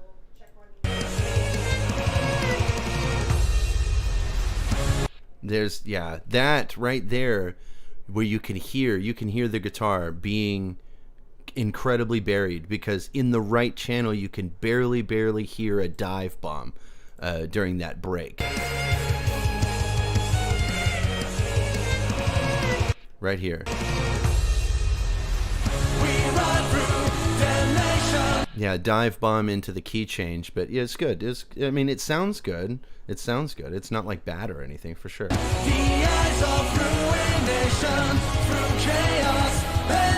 Okay, wait. Mixing and mastering by Rob Murray. Oh, somebody else mixed and mastered this? Apparently? Oh, look at that. Okay. So we're talking shit about Rob Murray then. Yes. Jick, you're forgiven. Totally vindicated. Okay. Fuck that dude who mixed it. He ruined it. He ruined it. Because I think it's good. Like, I think that the structure is good. It sounds great. That all of the instruments sound good in and of themselves, but there's a couple of elements that are just not working out. I think as I said before, the focus is I think in the wrong areas, and that if we shifted focus to other instruments, that it would be a much better sound for sure.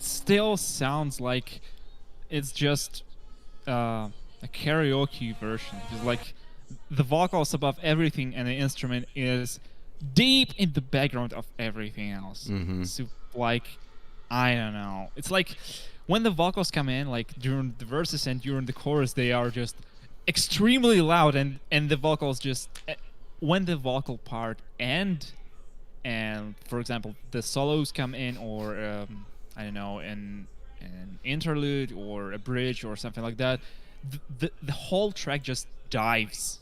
It just dives, and it lacks any kind of impact, especially on the drums. The drums are impactless.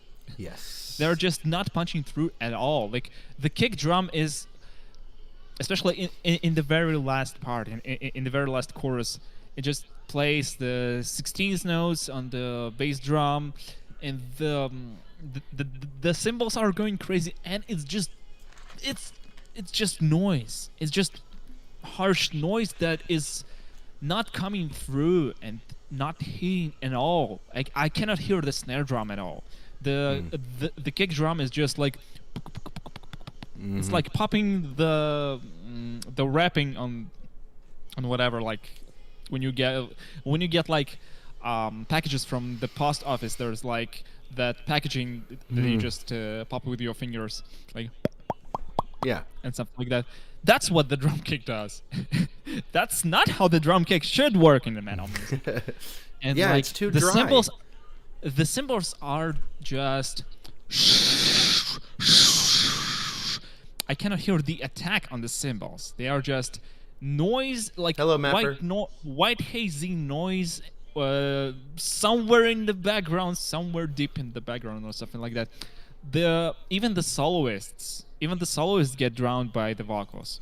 Like the difference in the impact, in the balance between the vocals and other soloists, like the violin and the cello and the guitar solo, is just huge. Like it's not balanced. It's not about, like, in my opinion, it's not about the focus, because like it's not about the focus, it's about the balance. Because if you have a balanced mix, you can still focus on some certain parts. If you still want to focus on the vocals, you can still underline them and make them work with everything else in the mix. Make the mix balanced, but still give some proper elements to shine in the mix. Like when you're going to the chorus, the vocals will stand out of the mix anyways, because they are just shining through. Just your main purpose is not to strangle certain elements you want to underline in the mix. Like, don't force them to stand out too much. Just let them do their thing and don't interfere. I gotcha. Yeah. What was that? What was used? The way it was used, it was mixed here. Damn, my English is just bullshit tonight.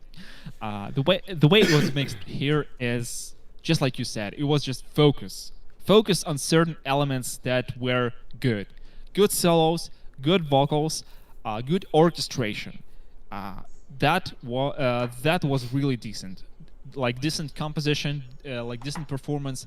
The lack of impact and the lack of balance in the mix made it sound unlistenable to me. I don't know. Like, I was listening to the Pony Sidon, like first 10 tracks or something like that in context, in comparison to the other tracks. Like, I was listening to one track, then the Jigs track comes next, and then the other one, and the difference is just night and day. It did not work well in context of the album, and as a single composition, it gives a different impression. I will be honest here, because I feel like this mix was fixed or edited after the album release, because on the album it felt differently. It felt differently on the album stream during the release party when I was listening to the whole album with everyone else, and it felt differently within the mix itself when I was listening to the Pony Sidon album after it was released. I just downloaded it and listened to the first couple of tracks. So it sounds differently as a single track listening to it like on YouTube. But still, I feel like it still has the same problem it had on the album, and well, maybe outsourcing the mixing in that case was not a very good idea. Maybe Hijik was not certain about his own skills, but like, if he would work on this particular mix himself, maybe he'd make it sound better. I don't know. I'm judging the result he got from this Rep Murray, or whatever his name is. Not a good mix and master and engineer. would not recommend ever again. So, yeah. Yep. I think that is based and true, and you should say it. But we're going to... that was Jikro, Last Ramparts, featuring Michael Gildner, Yoed, and Ziv Shalev. Yeah, it was okay. Overall, all right, I guess. Just the mix and master. I'm being brutal and honest tonight because I'm not in the mood, and I'm tired. But this song is great. It's just ruined by the mixing. Mm-hmm. I wouldn't say 0 out of 10. Jeez, you're so mean, Magic Pink Horse Bing Bong. Yeah, that's too harsh. So, next up we have The L Train, Books and Bitches. Branches. Books and Branches. Stop that! Stop turning the library into a public house. All right, so Books and Branches, L Train. Let's check it out. The L Train.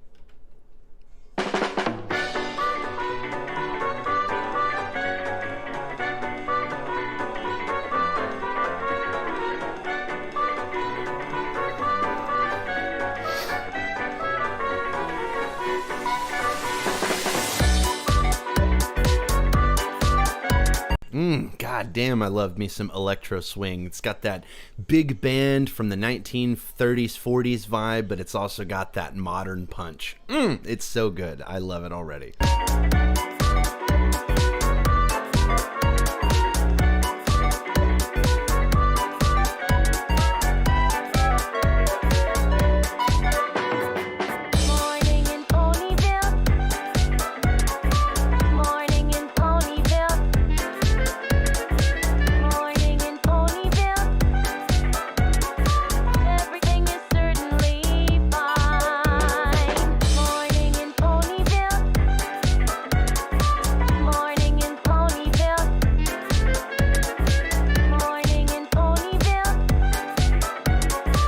It's got G4 samples, which makes it basically unlistenable garbage. Everything is certainly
This is kind of neat. It's got this, it's trading the vocals. It's like this sample where we do that vocals, and then we have like a little like instrumental flourish that trades back and forth, keeps it interesting, and then we have different passages, some that are kind of driving with the with the toms driving the beat and everything. It's pretty neat.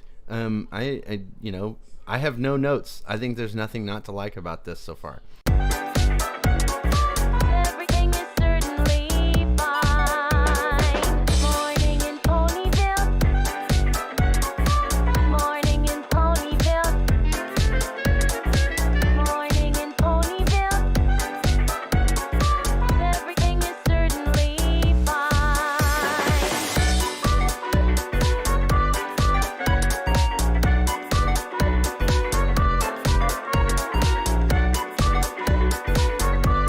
sample is repetitive, but you gotta not focus too much on the sample. The instrumental is doing all the heavy lifting.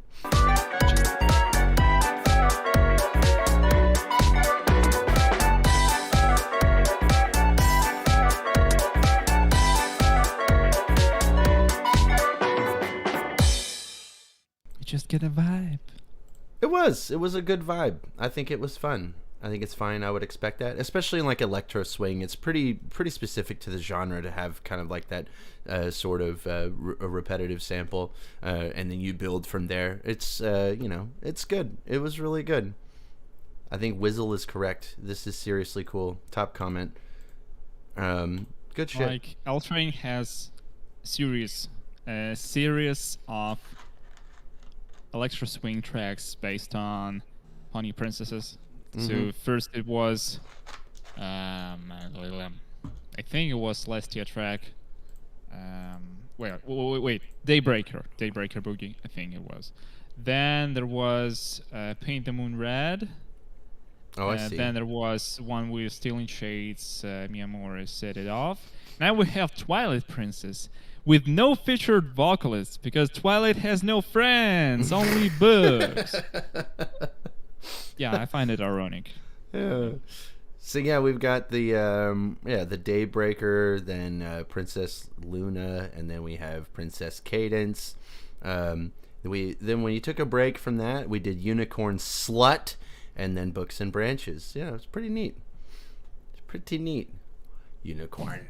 This is how a unicorn sluts. But anyway, good stuff. I liked it a lot.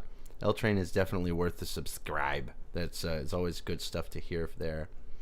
Alrighty then. It's probably about 11 o'clock. It's like 11 p.m. right now. Yep. So we can do probably a couple more. I can stay up to, like until midnight, or I don't know. We can go for an hour if you wish. Okay. Sad book horse. Okay, so let's do some of these old ones. Let's grab a J-Doggone and a Gargod track out of the way, and then we'll go back to the 2021 submissions. Oh God, Slam Worldwide. J-Doggone. That's a change. That's a change. We've never listened to a Slam Worldwide release. So Sable Symphony. Back when he was MetalPony, back in 2016, The Moon Shall Rise. I don't think I've listened to this one before. Okay.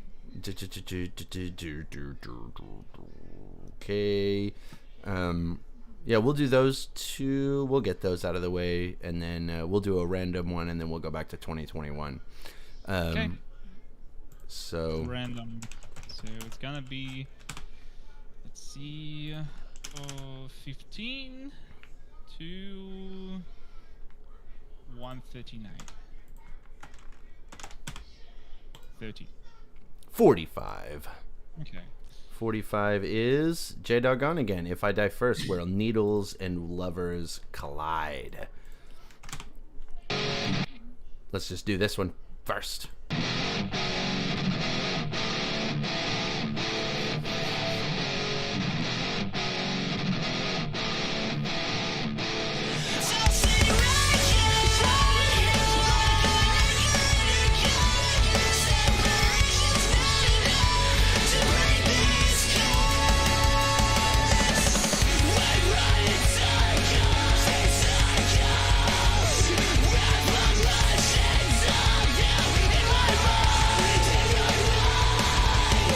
Do you feel like the drums are way overpowered in this mix? Nope. I feel like the vocals are, like, the clean vocals are way too high. They're Yeah. singing like very thin and high pitched voices. Mm-hmm. I mean, okay, this is post-hardcore, but like this particular voice is irritating. I don't know about you. Don't get me wrong, I think post-hardcore is the fucking shit, but I think that this is almost seems, just in these first 30 seconds so far, it seems like a parody, like an exaggeration of what makes post-hardcore. and that's interesting to me. And it's ugh. But anyway.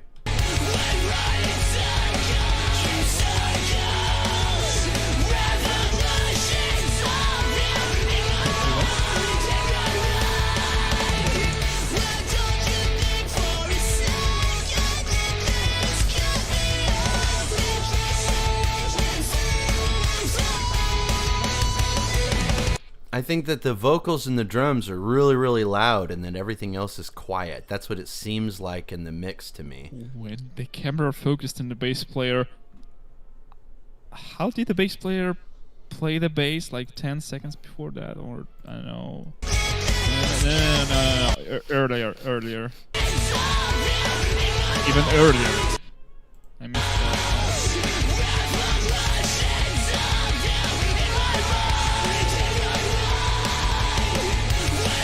Even before that, okay. Let's just... No, not at the beginning, but like earlier than that.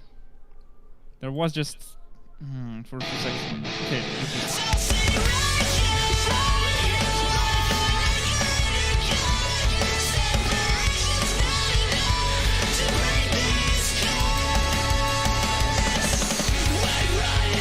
Who is this? Is this the bass? This SG over here? Where is he? The guitar is the SG. No, yes. that's he's playing an SG. That's correct. I like the stereotypical post-hardcore video setup as well. These guys look like post-hardcore. Yeah, it seems they're trying very hard to be post-hardcore for sure. This screams post-hardcore. True. Quite literally.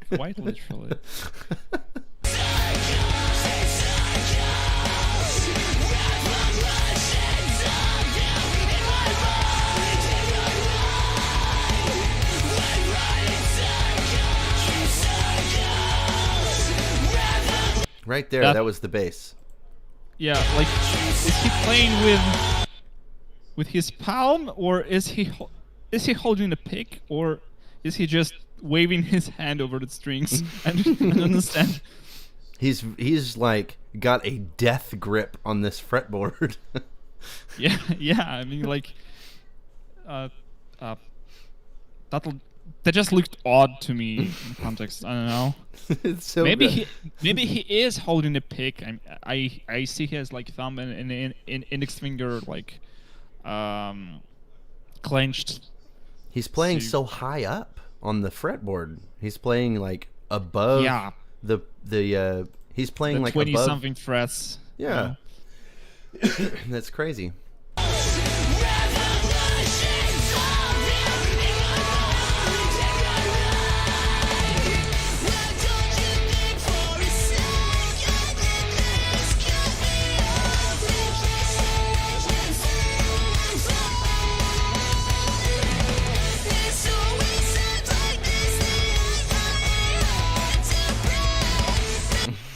God dang, these vocals are so squeaky. It's like post-hardcore, the squeakquel. Oh man. How old is he? His voice sounds like he's like 10 years old. I don't know. Right. He doesn't look like 10 years old, but like he sounds like extremely high and thin. I don't know. He says this bassist is holding on for his dear life. You can even see him in the background right here. He's still just got that weird death grip on his fucking bass guitar back here. Trying not to drop the bass.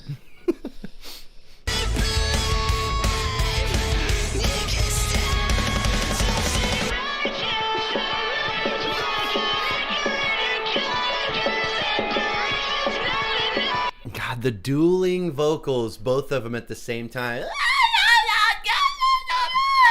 It's just, yeah, these vocals are annoyingly high for my taste, for sure. That's what I said. There's no contrast between them. It's just both dudes at the same time just whining. They have similar voices, surprisingly. Yeah. Like, yeah. I expect like dueling vocalists works when the vocalists have slightly different timbres. Like, yeah, they don't. They sound similar. They sound alike. Almost exactly the same. Broken voice core. There you go.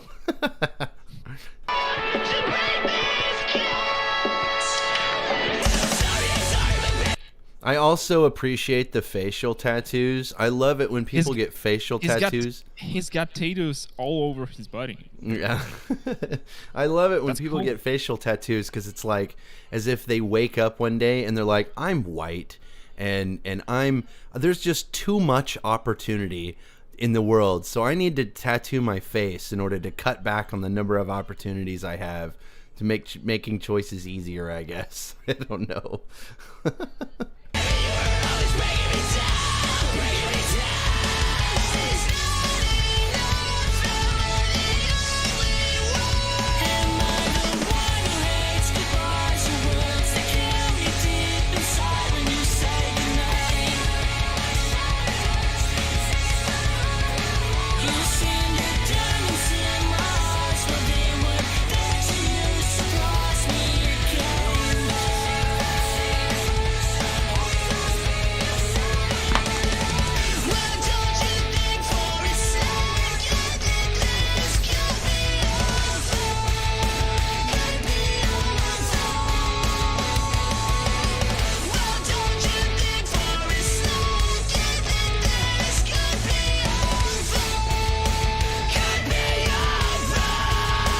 Those screams came in a little bit.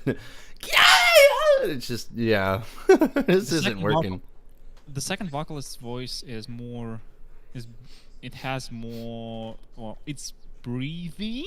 Like More, it has, yeah. Breathy like and it- warm. Yeah. Yeah.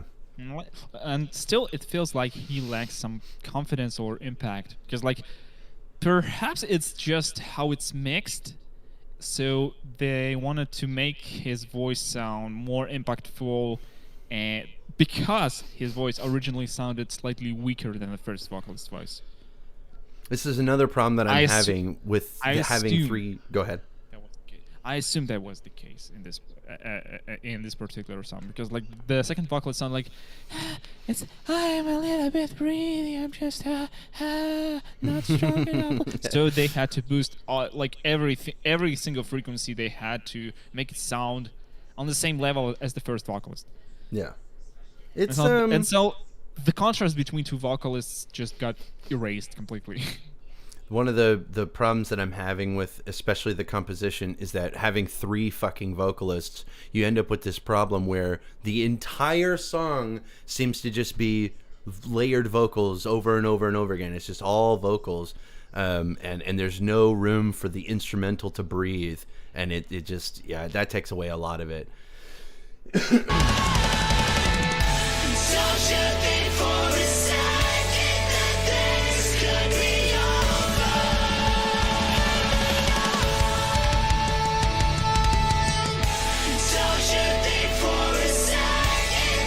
I'm actually all for unconventional vocals. I like these. I'm just not interested in how generic-y this song is. And I really think that is what is contributing to the genericness of the song is how we're drenching the entire composition in vocals. There is no instrumental break that I can think of so far, except for the intro. I think as soon as the vocals came in, at like They never stopped singing. Yeah, they just never stop. What are we at 229? I want to wait. Okay, we've got this.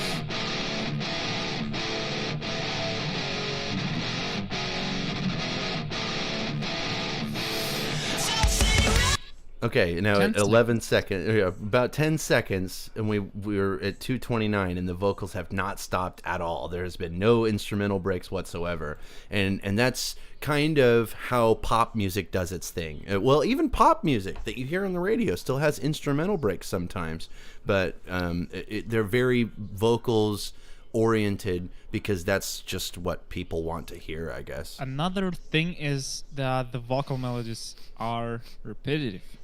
Like they don't use a wide range of notes. They use the same notes like again and again, over and over again.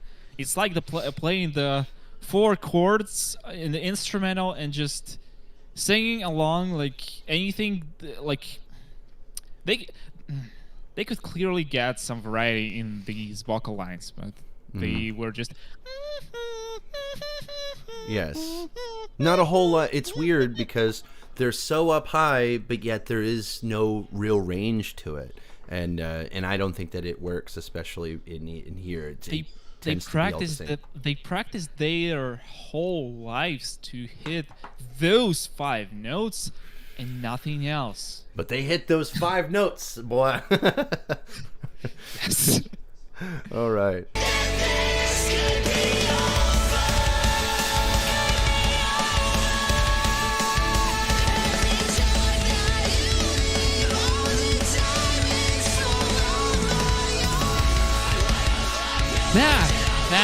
That part, where the second vocalist, he was singing 1 octave lower than the first vocalist.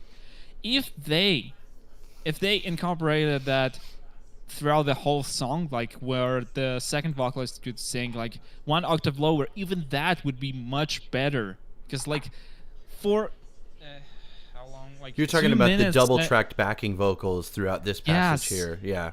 Yeah, like for 2 minutes, like 2.5 minutes, okay, they were singing in the same range simultaneously, and that was not good. And only here at the end of this, pretty much at the end of the song, they just added that the vocals that sounded 1 octave lower, and it added a lot already. Like just doubling the melody 1 octave lower. That's like singing in unison, but like almost in unison, same notes, 1 octave lower. It already adds more variety. It already feels like the vocals are occupying more than just the high frequency like bassoing range that just cutting my ears off. And like the vocals are doing something for once. Yeah. I don't know how else to explain this. Yes, it was a welcome change for sure. Okay.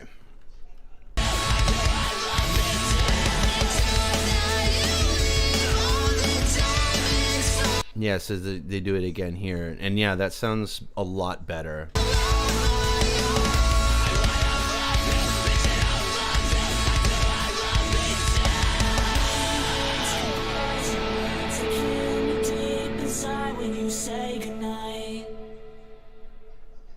Yeah, way too much vocals in the It'd only be like thousand times better if there was more variety to that. More variety to that, and if the last part of the song with slightly different vocals, like they changed the rhythm, they added more screams to that.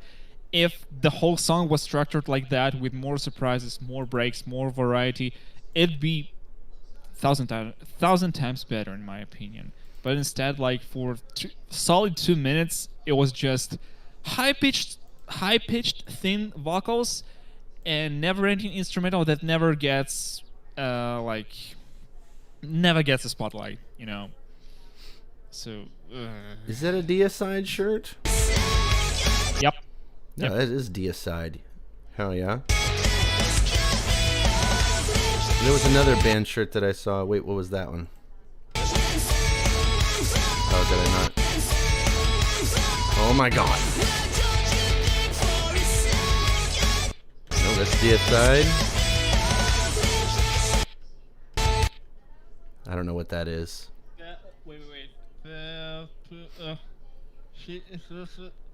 Can you like press the keys like left and right that are on the where the comma and the period, those like brackets, yeah. You use them to like go frame by frame on YouTube. It's gone. Wait, She passed away. Okay. Yeah, she passed away. And then Have you heard of Italian chef who died? He passed away. Body count. That's good shit right there. I think it says pasta. It probably says pasta. She pasta. That's probably what it says. And then what is this? I don't know what this one is. You have something motto or not? Yeah. Rotto, Rotto. No, I don't know. Yeah, Rota. No, But it I was don't know. Yeah. Yafarato. I've never heard of these. Yafarato. I don't. Nope. It's not. It's not. It's not that. Oh, I don't. I don't think it's. I don't think it's the right one. No. No. But no. Okay. Whatever. But anyway, yeah, Maybe it's their band shirts. But yeah, that was okay. The band shirts are more entertaining than this shit. True. There was a lot of problems okay. with the mix as well. But anyway, let's do this Nightmare Night special from MetalPony in 2016. Let's do it.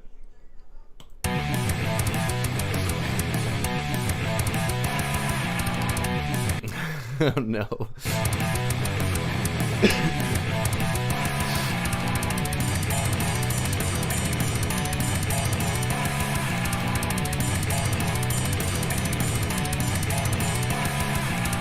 This is very, very Brony 2016 vibes, 1,000,000%, absolutely. Is there something wrong with me? Can I not be loved as well? Ponies shy away when the sun goes down. They seem to hate the night. What? That hi-hat. That hi-hat. It's really, really getting after it now. Do all the things I do go by unappreciated. I try to wrap my head around this, but I remain unanswered.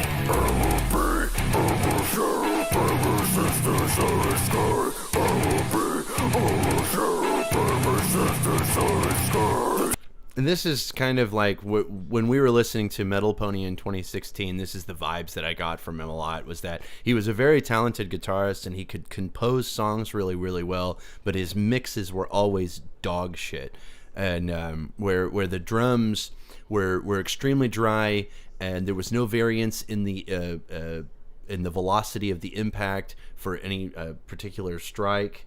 Well, now we have a real white noise in the background. Yes. True. And then and his vocals were okay. He had some really good gutturals. He had really good clean vocals, but his midtones for some reason just didn't work for me ever. That kind of just for some reason never really hit my ear correctly. That, but worse.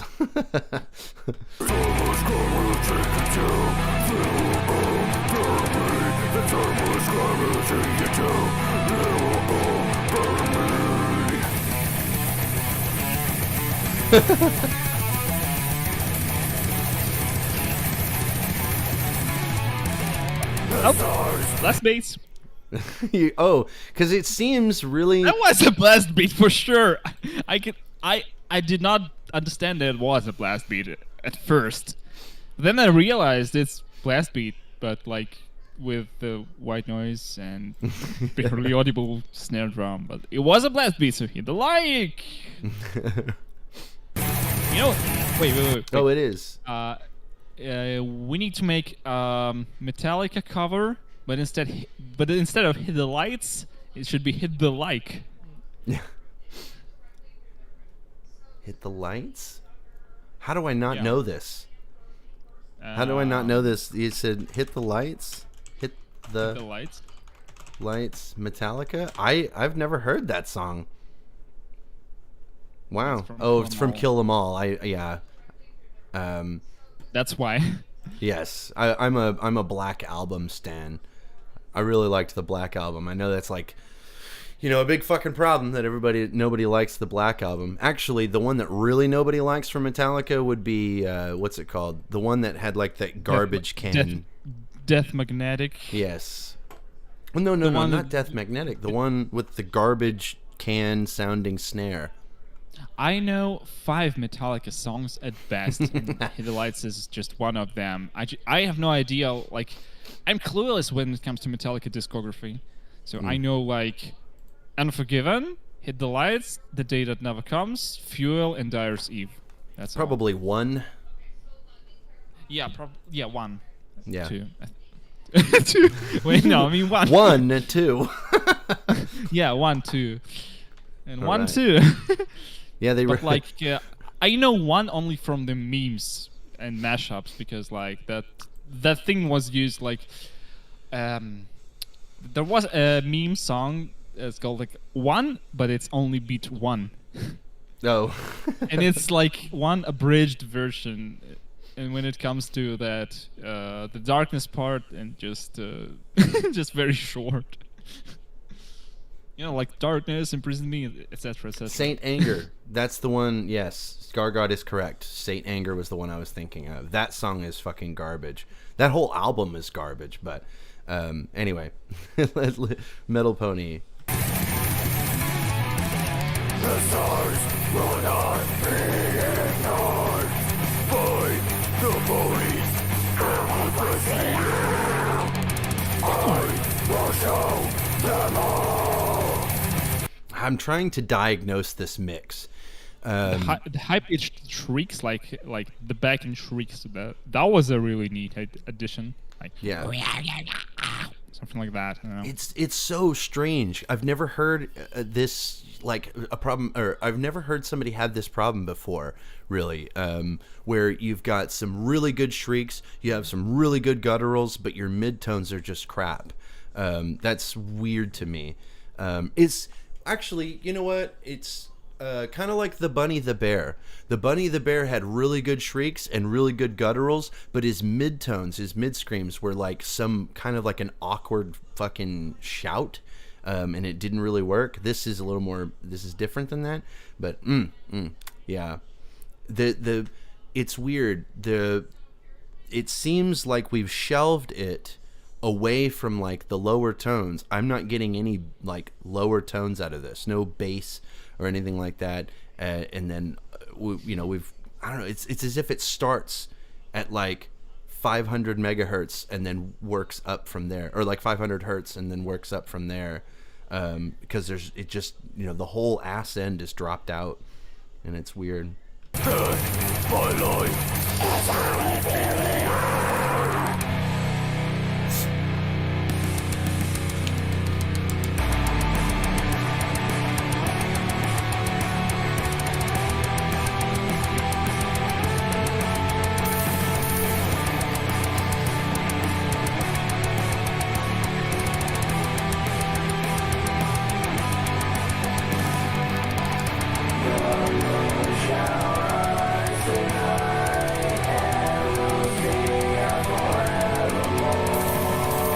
These vocals came in and the whole instrumental ducked behind it.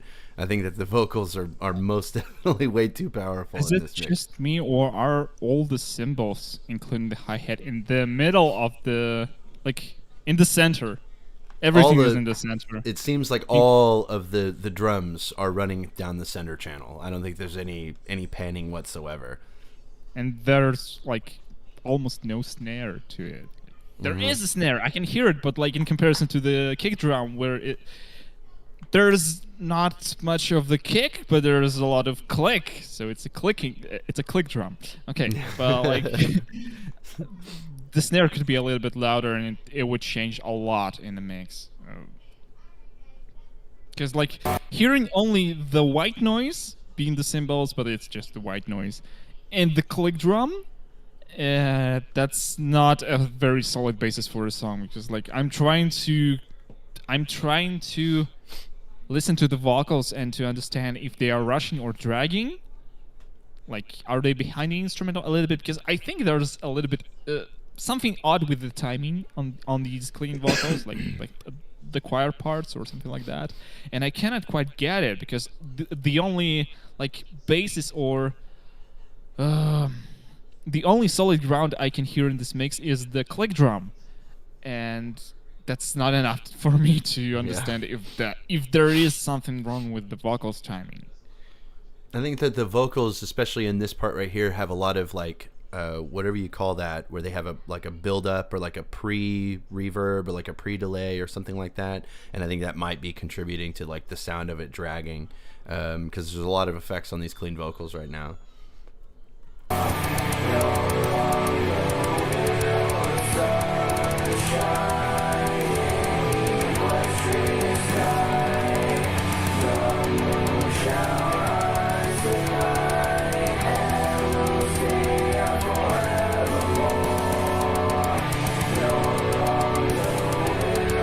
And the effects are so strong because this isn't like it doesn't feel like an actually layered like chorus or whatever. It's not like a gang shout or something like that. It sounds like we've duplicated and then just like pitch shifted them to different positions, because they're all exactly the same.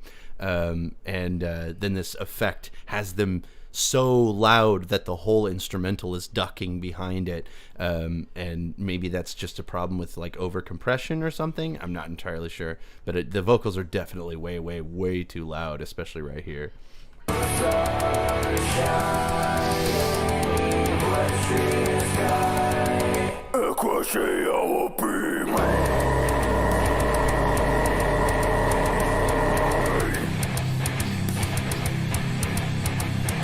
Yeah, that you can tell this is a problem with compression, most definitely, because like right here, the vocals come out, but with all the vocals and whatever, it takes away a lot from that impact. And we've got so many vocal tracks going on that as soon as the vocals stop, the instrumental fills that space because it's been compressed the way it has.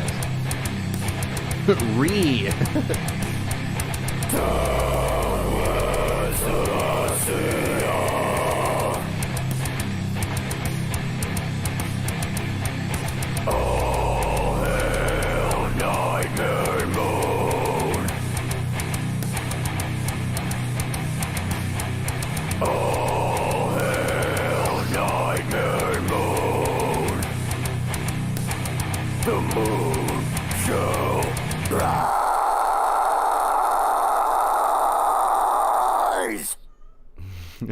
That was a good ending. It was all right. It was okay. But yeah, that would be my diagnosis of this mix. He's gotten a lot better from here. He's doing shit that's just way fucking better than that now. What is this? Is this a song?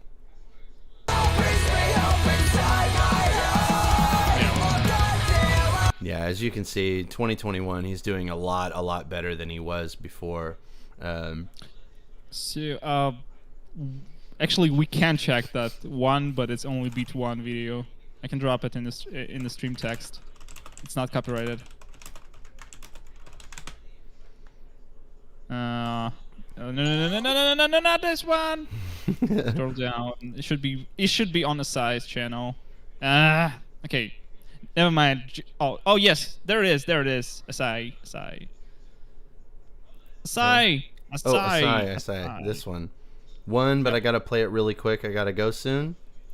Yeah. Goodbye. I checked it. It's copyright free. Like, if it's only beat one, it's copyright free because YouTube doesn't care about like the beat one, only about the full Metallica songs.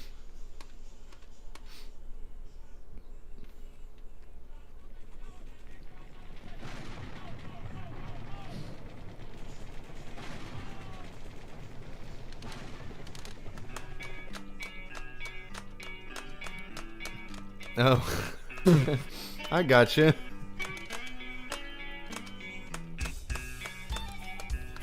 What Dream Theater song is this? What have you fucking done?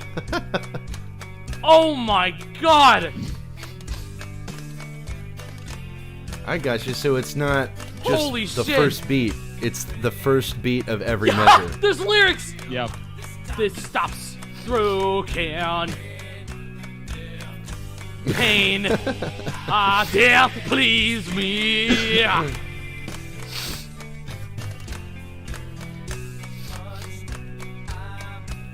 I'll be honest. I like the addition of the fucking lyrics. This is pretty good. I've never been good at Guitar Hero or Rock Band or whatever the fuck this is. That's Clone Hero. Whatever. Clone Hero? Yeah, it's like free version of Guitar Hero when you can do like custom songs and put anything you want in Clone Hero. It's like customizable, it's free, and you can play whatever song. Like you can chart your own song, and I am charting songs sometimes. It's really funny. There's one guy that I know that charted one of my songs, and it's always really, really funny to see people's interpretations of how the guitar is played. So whenever you see the notes being played, and it's like, wow, that's exactly the opposite of how I actually recorded that, but okay. You know, like with Clone Hero, you only have like 5 notes, so you don't chart the notes, you chart the pitches. So like if it goes upwards, you chart from left to right, and vice versa. Right. And you just have to play around to adapt the actual guitar or bass parts to the fretboard and the limited amount of buttons you can have. So I gotcha. Let's keep watching. It's a short one, so let's keep watching. Damn.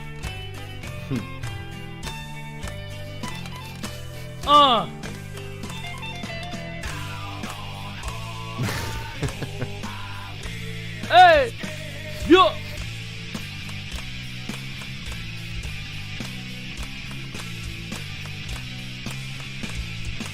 We're gonna get that massive solo. I wonder how he's gonna. It just is. I wonder how he's gonna swing that. This version is superior. Oh!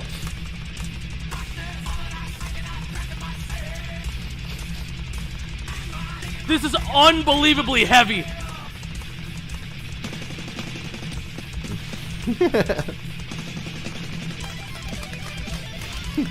God damn. Woo! Oh, fuck, I overstrummed. That's okay.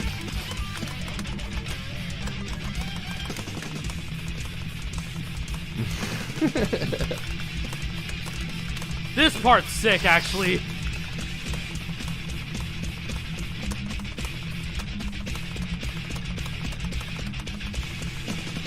Yes! That was fucking sick as hell. Oh, that's funny stuff right there. Huh. Well, wait. So he was a feature on Eyes to See from Prince. Now I remember that was an awesome song. I don't know what you're talking about, but it sounds. If you think it sounds cool, then I think it sounds cool. Anyway, we are on to Decrepit Cadaver.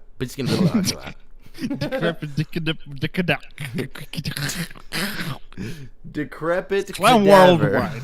Just say Slam Worldwide. It's another Slam Worldwide release. We got La Hecatombe de Ammyt. Wow. All right. Anyway. La Hecatombe de Ammyt. Your guess is as good as mine. We're gonna. Oh wait.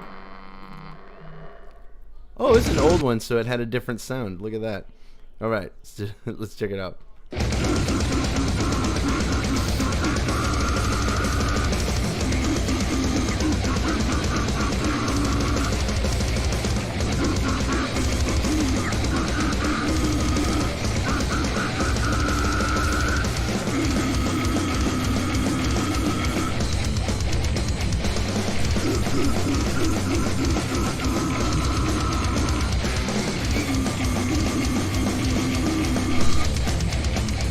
I'm having a holy hell time trying to fucking keep up with this beat. It seems to change.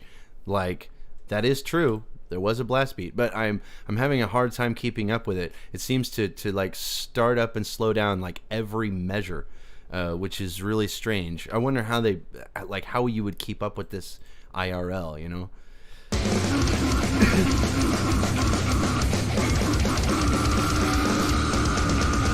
Is he trying to say burger? I'm pretty sure it's just burger, burger, burger, burger, burger, burger.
I'm gonna say it.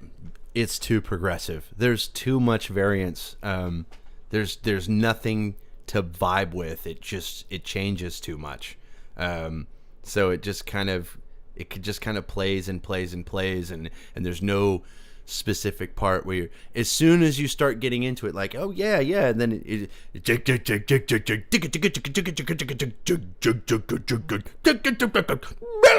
burger. It's just He just tries to get that burger out of his stomach. He just tries everything, every single measure. Like, that didn't work. Let's try something else. Okay, burger come out, and like, dude, just puke. You know, like, just put 2 fingers into your throat, and your burger will come out just good as new, like freshly puked. You know, you don't have to try to make noises to make that burger come out of your stomach. You know, like just.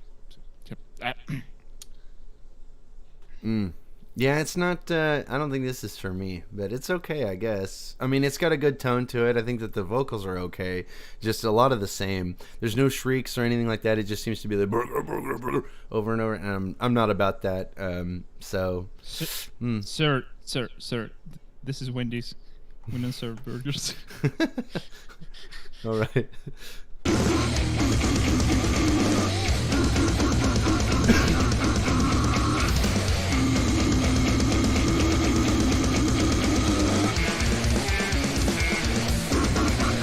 Bass. I did hear that bass. That bass really, really came through right there.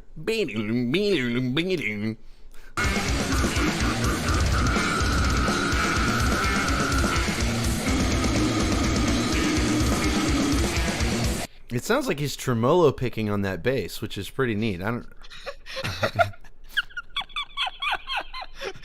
Magic chords. No, this song is just the sounds from the average McDonald's bathroom.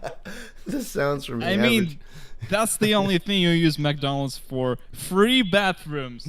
That's it. You go, like, seriously, I'm not even kidding. And like in Belarus, in Russia, like in our countries, McDonald's, like, it's the place where you go to the free bathrooms.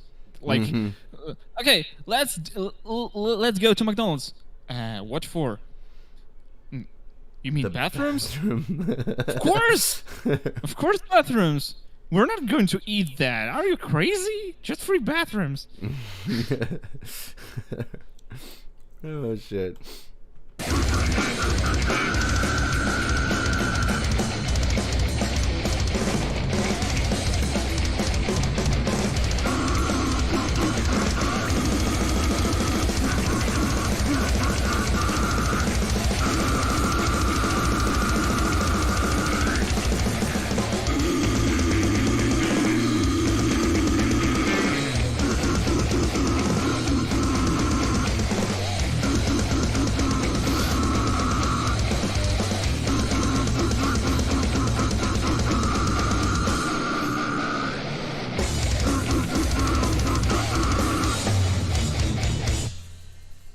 Oh god, it just ended. They even tried to, like, even the bass player, like, stepped in and tried to help the vocalist, but nothing worked. Nothing worked. That burger just won't come out. Yeah, this track definitely wasn't for me. It had all the elements there, but the composition just did not vibe with me at all. It got better as it went along.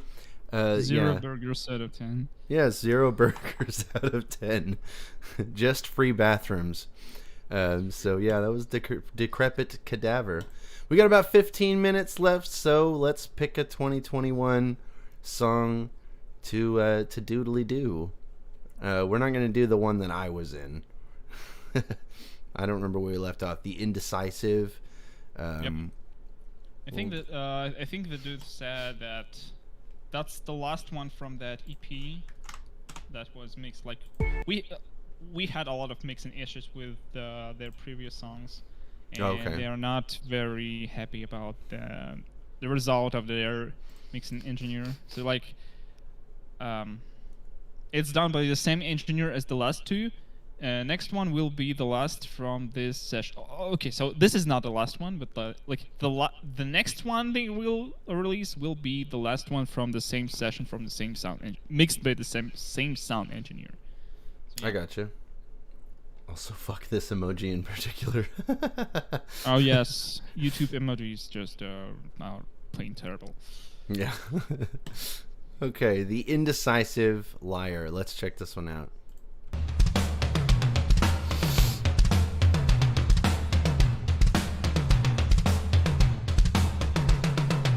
These drums sound pretty good. Those are not bad samples in and of themselves.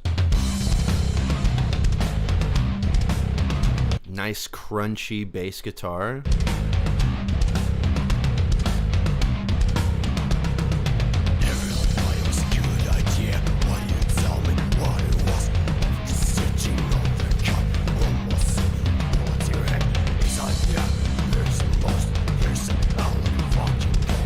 I think even when you're doing whispered vocals, I think it's really important to compress the shit out of your vocals so you don't have points where the volume drowns. Yeah, it seems to get drowned sometimes, but then it will come back and it'll be, you know, you can hear it, but then it'll drop out. There's too much variance in the volume here. It's got to be more compressed.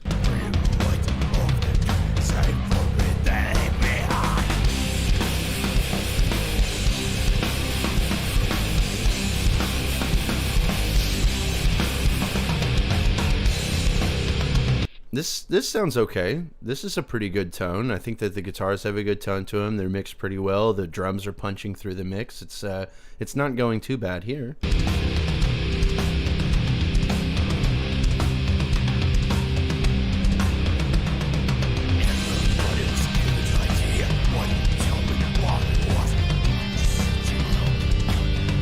Yeah, my major issue so far is the vocals, the lack of compression with the vocals. And them kind of getting buried sometimes and then coming out strong, but then also getting buried at the same time. It's just alternating between those two extremes.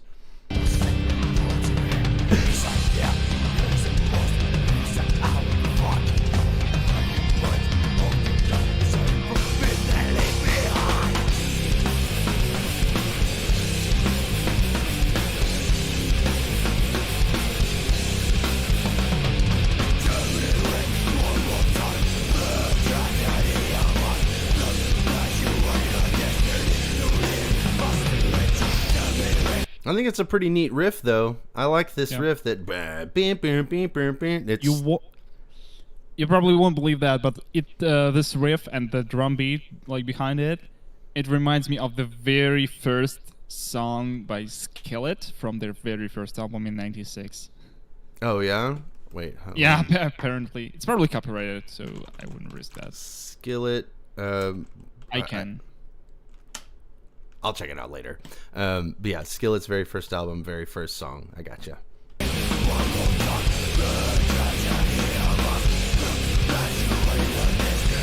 No, you know what this reminds me of? Well, not no, but like what it reminds me of is that System of a Down song.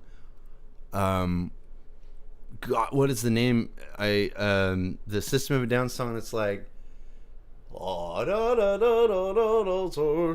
fuck. I only know 3 or 4 System of a Down songs. So I don't know. System of a Down is like my favorite band of all time.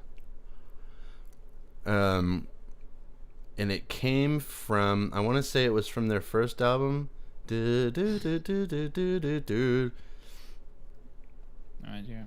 I have no idea. I have no idea either. Sweet Pea? Keep things simple. Sweet Pea Live. This ad almost sounded like Fit Right In.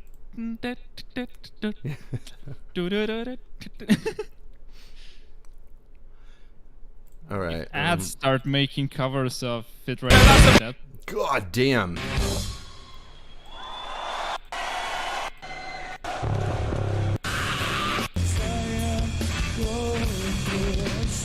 Oh my god, I'll have to look it up later, but this sounds exactly like a System of a Down song. The end of a System of a Down song is like a whatever.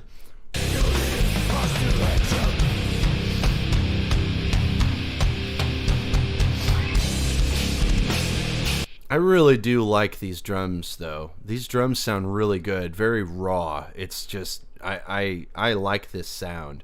I'm just I wish these vocals would come out a little bit better.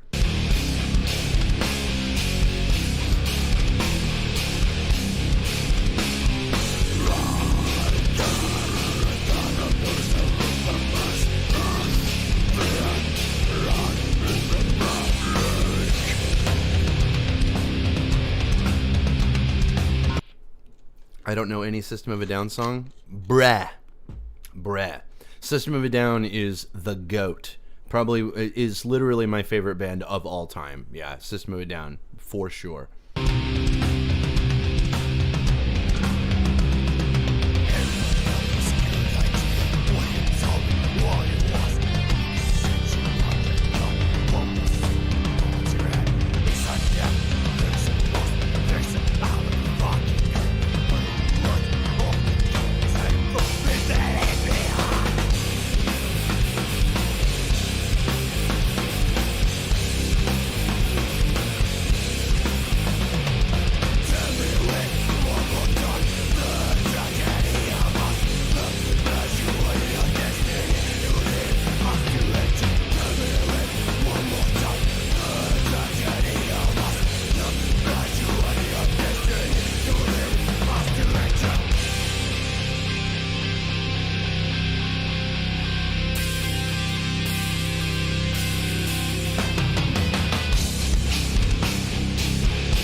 I was saying that the bass drum is a little bit too boomy and that the snare drum is sexy as fuck, and I like this China.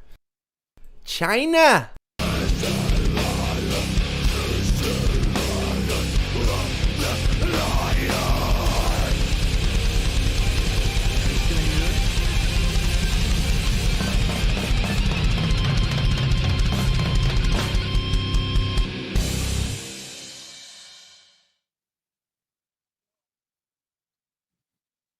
It's a pretty good sound. I think it's all right. It's okay.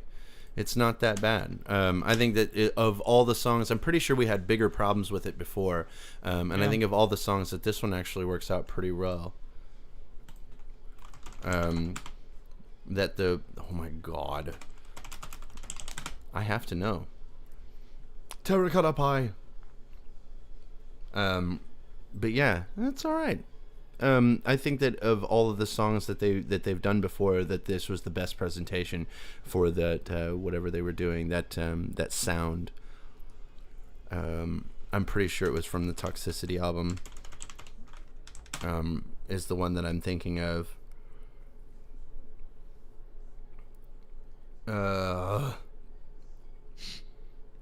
Maybe later. We will have to. I guess I will just have to sit here and listen. Excuse me. Listen to System of a Down all day until I find out the song. Deer Dance is my favorite fucking song. That shit is it goes so hard. Ugh. But anyway, it's 5 minutes until midnight. Do you want to do one more? I said 9. 9, my bad. 9. Wir haben nur 9 Minuten.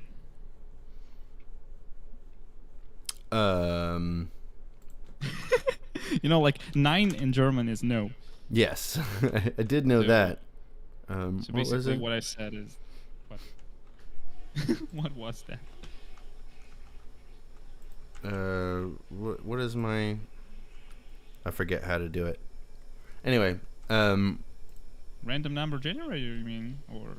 No, I was wondering. By the way- Did you like? Cause have you've always listened to the song now, but it's I can't remember the problems that we had with their mix before. You can rewatch that.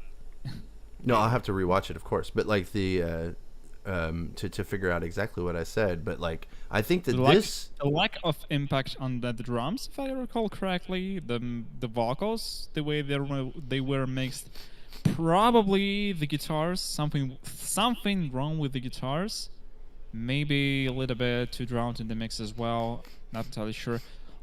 Overall, probably not the shiniest mixes of all times, you know.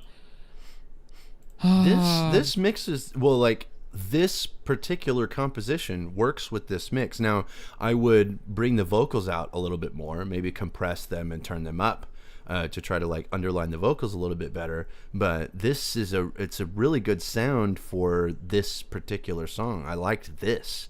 This was really, really good. I agree. So yeah, I can't remember, but yeah, it's almost midnight, so I think we're good. I think we're all right. We'll end it there, and we'll come back next week, and we'll probably do it earlier than this. But since I don't have to go pick up a kid from school, I don't have I don't have anything to do. Not this week, but I'll probably just sit here and listen to System of a Down and try to figure out what song it was, and then I'll drop it in stream text and pretend that anybody gives a shit. Okay. But yeah, wait, I'm gonna let this Skillet song.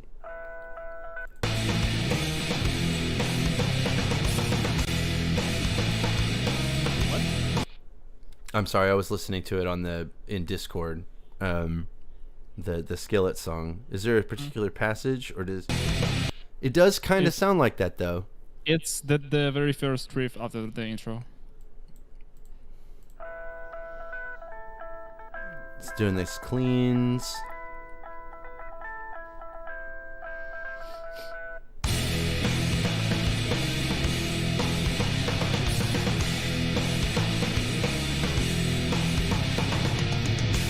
I can see the similarity is in kind of the sound and whatever, but the riff is entirely different. The riff I was talking about the vibe and the drum parts in particular for that riff. Mm-hmm. The intro riff. So like the drum fills, the drum that drum beat is pretty standard. That that's a pretty common, especially like where John Dolly Mayan, the drummer for System of a Down, he does that beat a lot, and he rocks it really well, and he does a lot of double-handed hi-hat rolls and shit like that, while also incorporating that beat, which is a pretty interesting thing. I don't really think anybody else does that. I think that's just specific to him. But yeah, I like it. But this System of a Down song that I'm thinking of, I'm pretty sure. Wait, no, it's from Steal This Album. I know it is. Oh my god. Can I not? What? Can I not? I fucking hear Nirvana again. These GoPros are actually pretty fucking sweet. Not gonna lie to you. Oh my god. I want people to make, money from their shit or whatever. Oh my god. Nobody's got bubbles. Nobody's got nobody put fucking I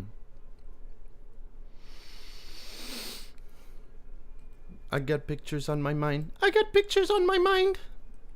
Nobody put fucking timestamps on this. Are you fucking insane?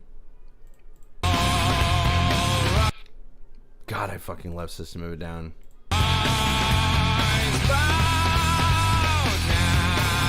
That's not it either. I cannot believe. Maybe now it got censored by YouTube. The System. Hang on. I have to know. this is not going to be something that I'm going to be able to just walk away from. I need to know what song it was that I'm thinking of because it's so fucking similar. They did good. They did the thing. Revenga.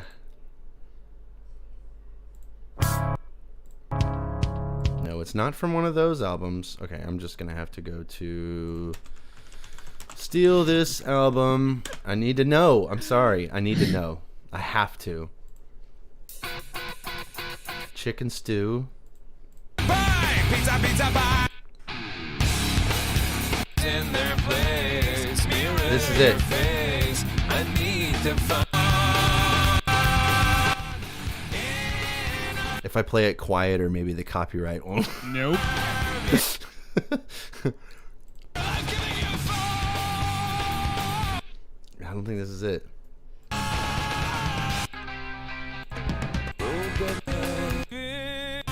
Your sacred silence. Is that it?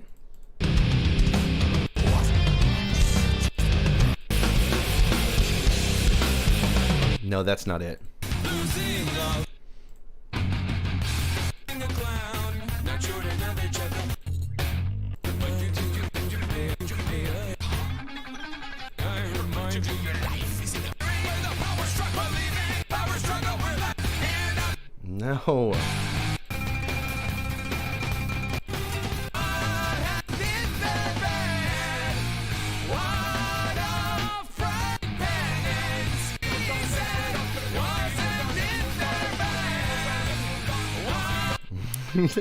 Okay, we're getting the VOD muted like until eternity ends. I can't. Okay, I will just have to listen to the entire System of a Down discography and I'll figure it out later. I thought I was gonna be able to find it really quick and just be like, look, this is what I mean, because it sounds like it's so good. I can hear it, and it's dissimilar enough that it's not making the connection, so I don't know what it is, but I know. But I also know it. You cannot call yourself a real fan if you don't know their discography, and you cannot name a song. Like the next second it pops up in your head. That's true. I'm a fake fan. I'm a piece of shit. Ugh, I can't believe it. Exposed in real time. But cancelled. All right. No. Sure. Well, F word, the system, IMO. Anyway, this was a lot of fun, and I'm sorry that I couldn't come up with that song. But anyway, I enjoyed this a lot, and we will see you all next week. It is past midnight. We still have a lot of songs, and well, thankfully we still have a lot of songs, because like if we didn't get any submissions at all, like this project wouldn't last long. Right. We appreciate everybody that submits songs. You guys are the bestest in the westest. Yeah, this is a lot of fun, and it wouldn't be possible. It's caught in 16K. Oh my god. Freak the system. Is that the song? Are you saying that that's the song? Because that's a System of a Down song. F word, the system. Yeah, he said, fuck the system. War. Fuck the system. Fuck the system. War. System. Oh, whatever. Sit me. But, I need the fucking sit. I need the fuck the system. I need the fuck. But I'm a little bit. Oh man, demeaning the pack.